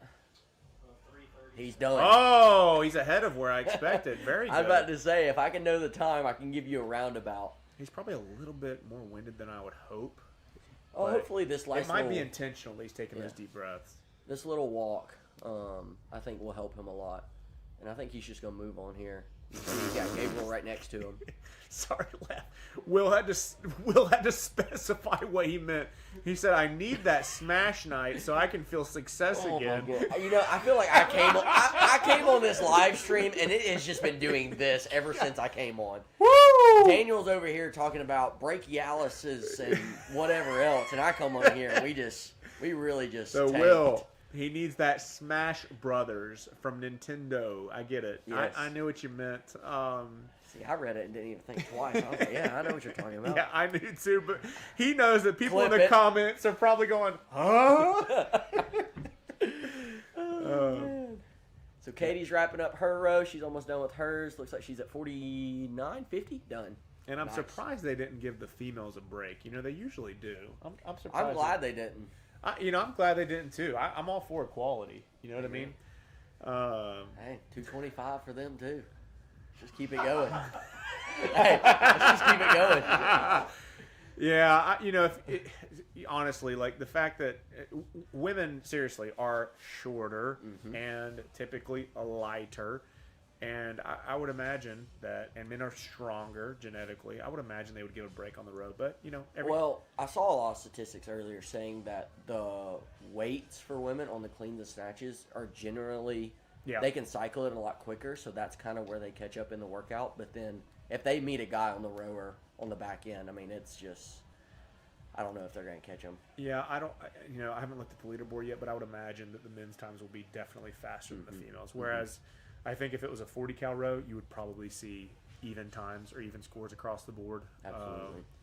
But yeah, and 50 is also demoralizing. The difference for a male, the difference between a 50 cal row and a 70 cal row is significant, as significant as a 50 to a 40. So mentally, if I was programmed for CrossFit, I change it to 40 just for the mental side, and then tinker with the weights on the keep the reps the same, but tinker with the deadlift, the clean, and the snatch weight. Yeah, so equality weight all the way across.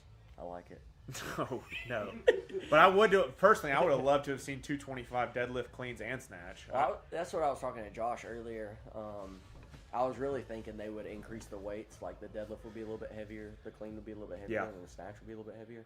But I'm glad they did it the way they did it. Nah. I like it. Nah, if the weights were heavier, like if it was 315, 220, let's say 315, 255, 225. If it was 605, 405, Then the and workout wouldn't even be 315. hard.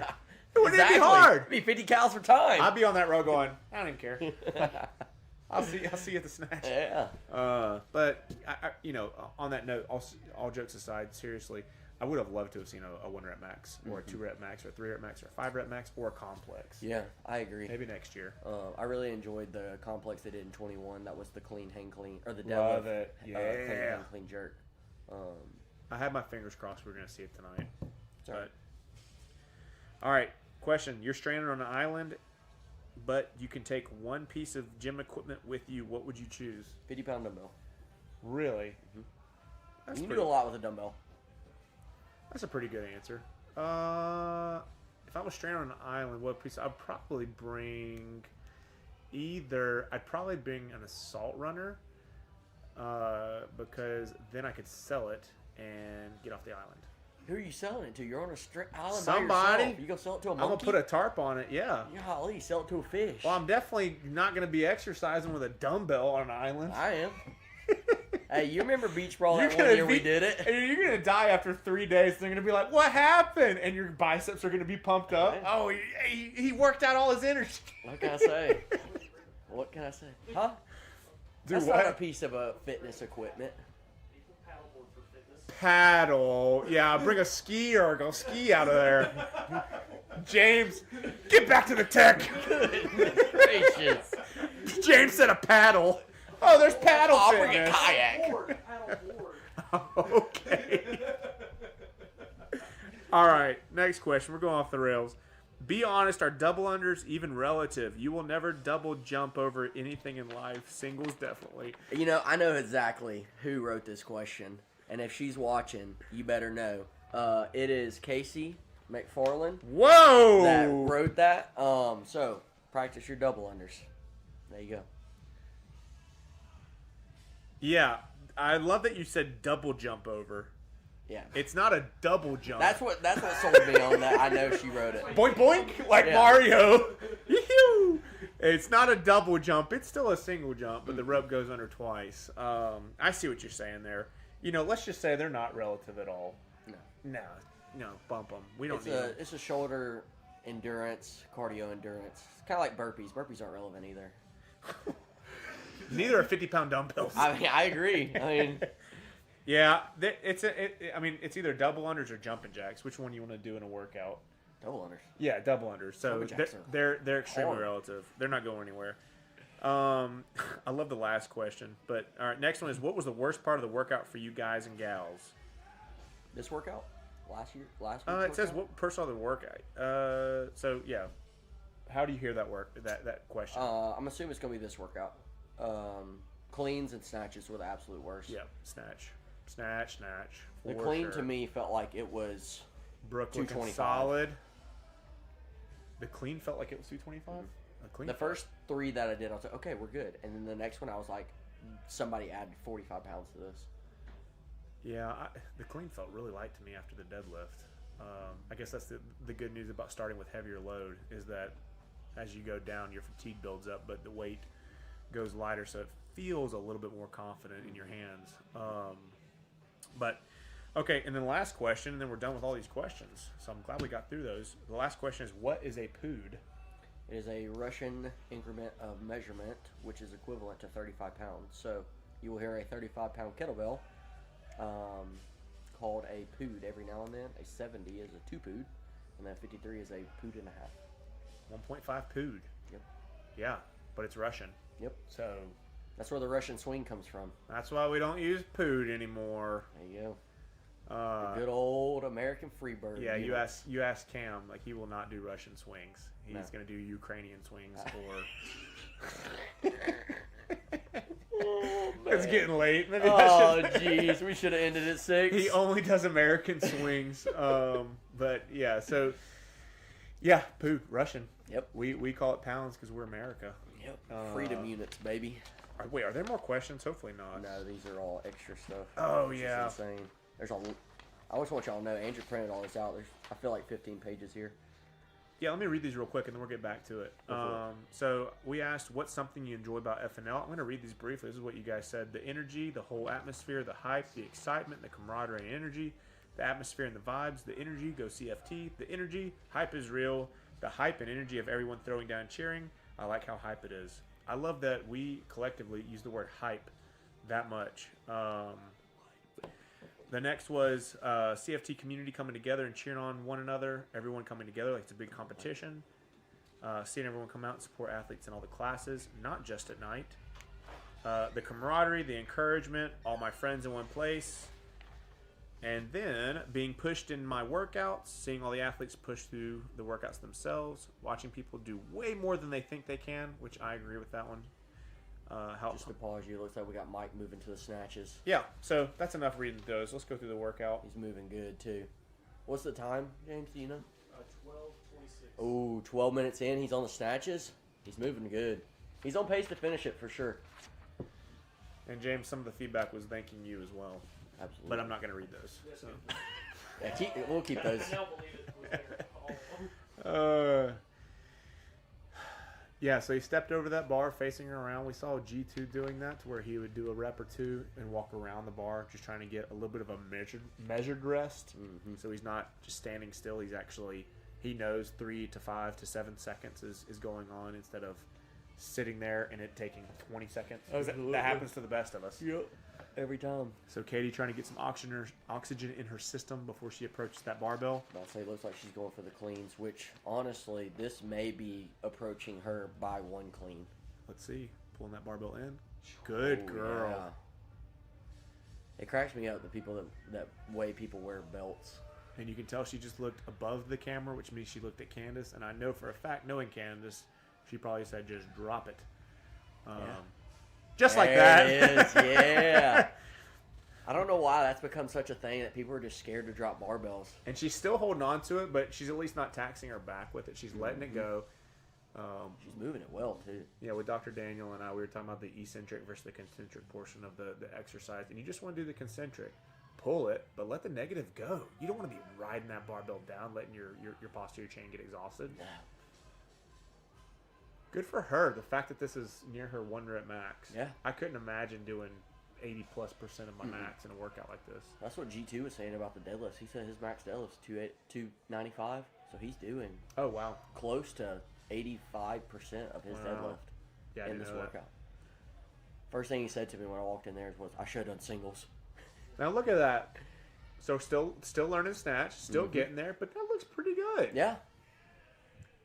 She's a little over in the bar, but she's pulling it into her hip pockets. You can see herself in the background. She looked up and then she looked away. I don't want to see this. No, I don't want to see myself on camera either. Oh my gosh. Yeah, you think you're dying, then you see yourself actually dying. You go, Yeah. oh, I'm in bad shape. Absolutely. We got Mike still working on his snatches. He's moving well. Moving real well. Yeah, I like what he's doing here. Wonder how many more he has left. I'm looking at Daniel. He's nodding. He's at 20. 20. Good for He's got 5 Daniel. left. On the ball. 5 left. See if he can move through these and get back to that rower. He's doing that big breath. There's Colt and Gabriel. So we got Colt, the his shadow of Mike, as he's known. son and grandson. Cam in the background. Yep. Yeah, 3 generations for sure. Oh, yeah. He wants to get done with these snatches so bad. Dr. Daniel judging like a boss, too, letting us know Yeah. he's got 1 rep left. Look at that. Nice. Did you tap and go your last 5 reps? Heck no. I The tapped fact it. that he just did that. James, do you know the time?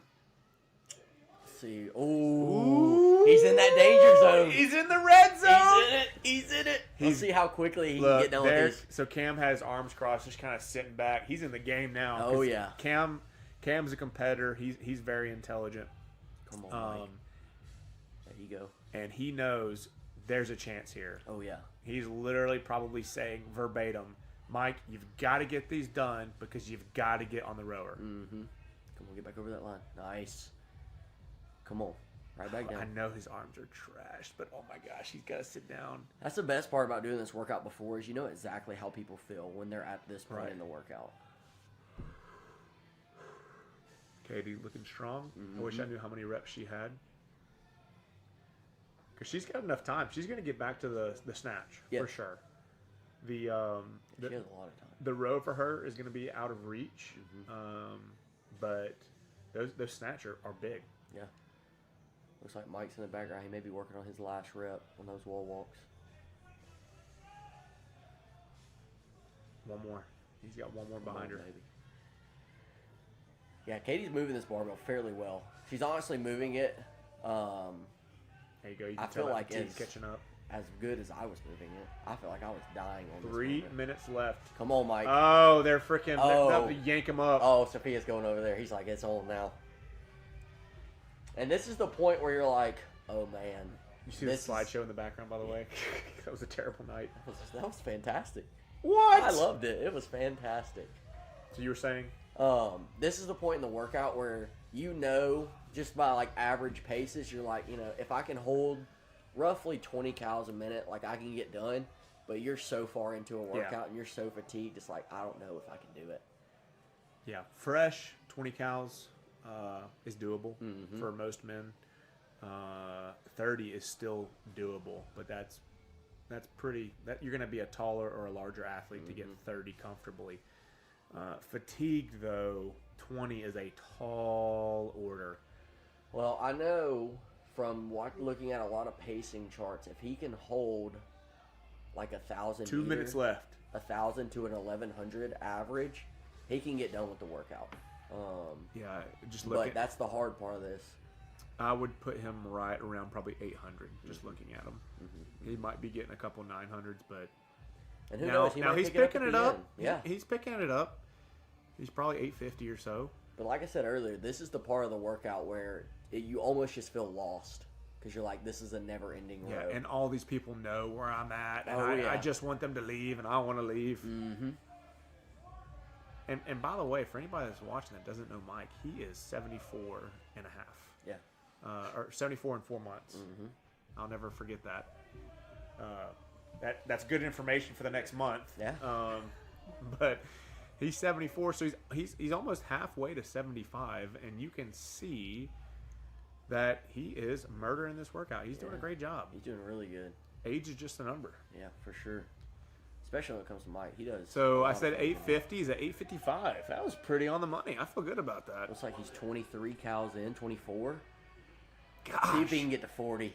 I think he can. If he gets mid-30s or 40, then he is absolutely going to have to redo. Yes. Because that's too close. Yes, absolutely. If you get 5 cows, 10 cows, 12 cows, maybe you get to 30, 40. Like, that's what you're thinking. Mm-hmm.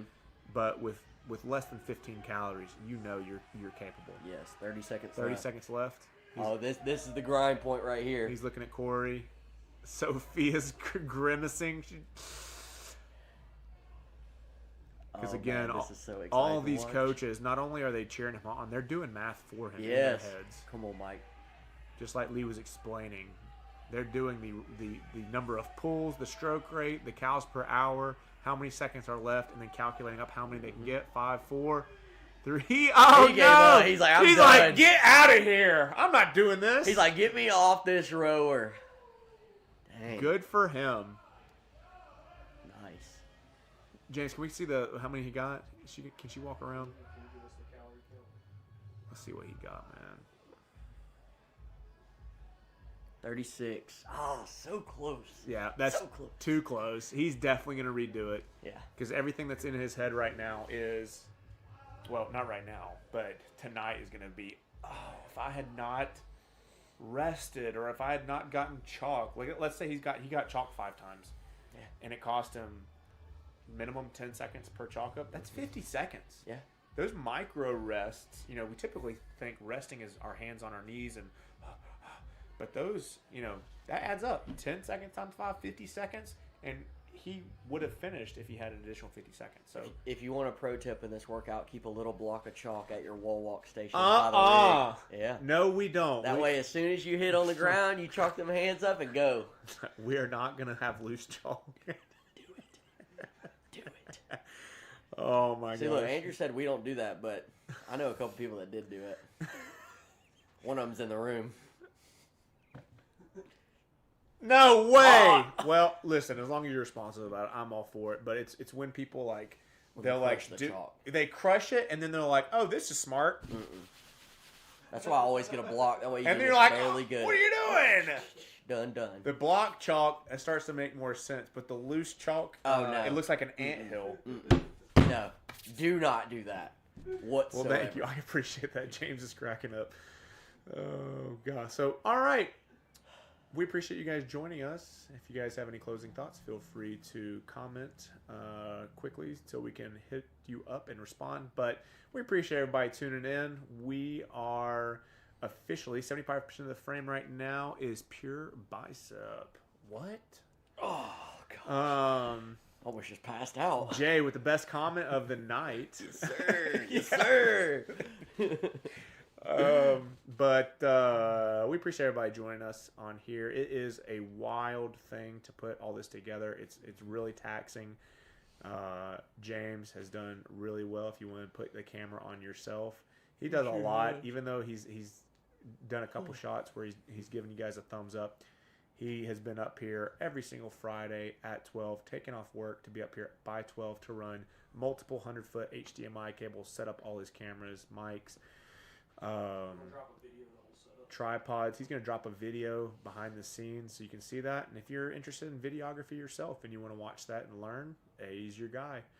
But we appreciate everybody tuning in. We're officially done with Friday Night Lights and the Open. If you've qualified in your division, there is the semifinals next. And affiliate semifinals are next. And Which is in June?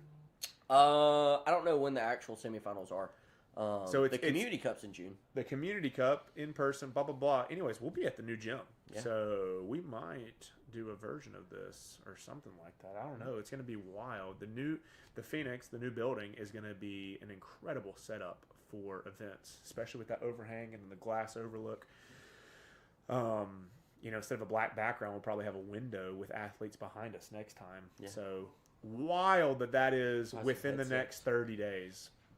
But we appreciate you guys trusting us, sticking with us, and, you know, being a part of our family. So we will close out, and looking forward to the next time we see you. We will definitely, whether it's the Community Cup semifinals or 26.1, we will be at the new gym rocking and rolling. Absolutely. All right. Thank you, guys. Be safe with the storms tomorrow, and have a great weekend. We'll see you next time. Adios.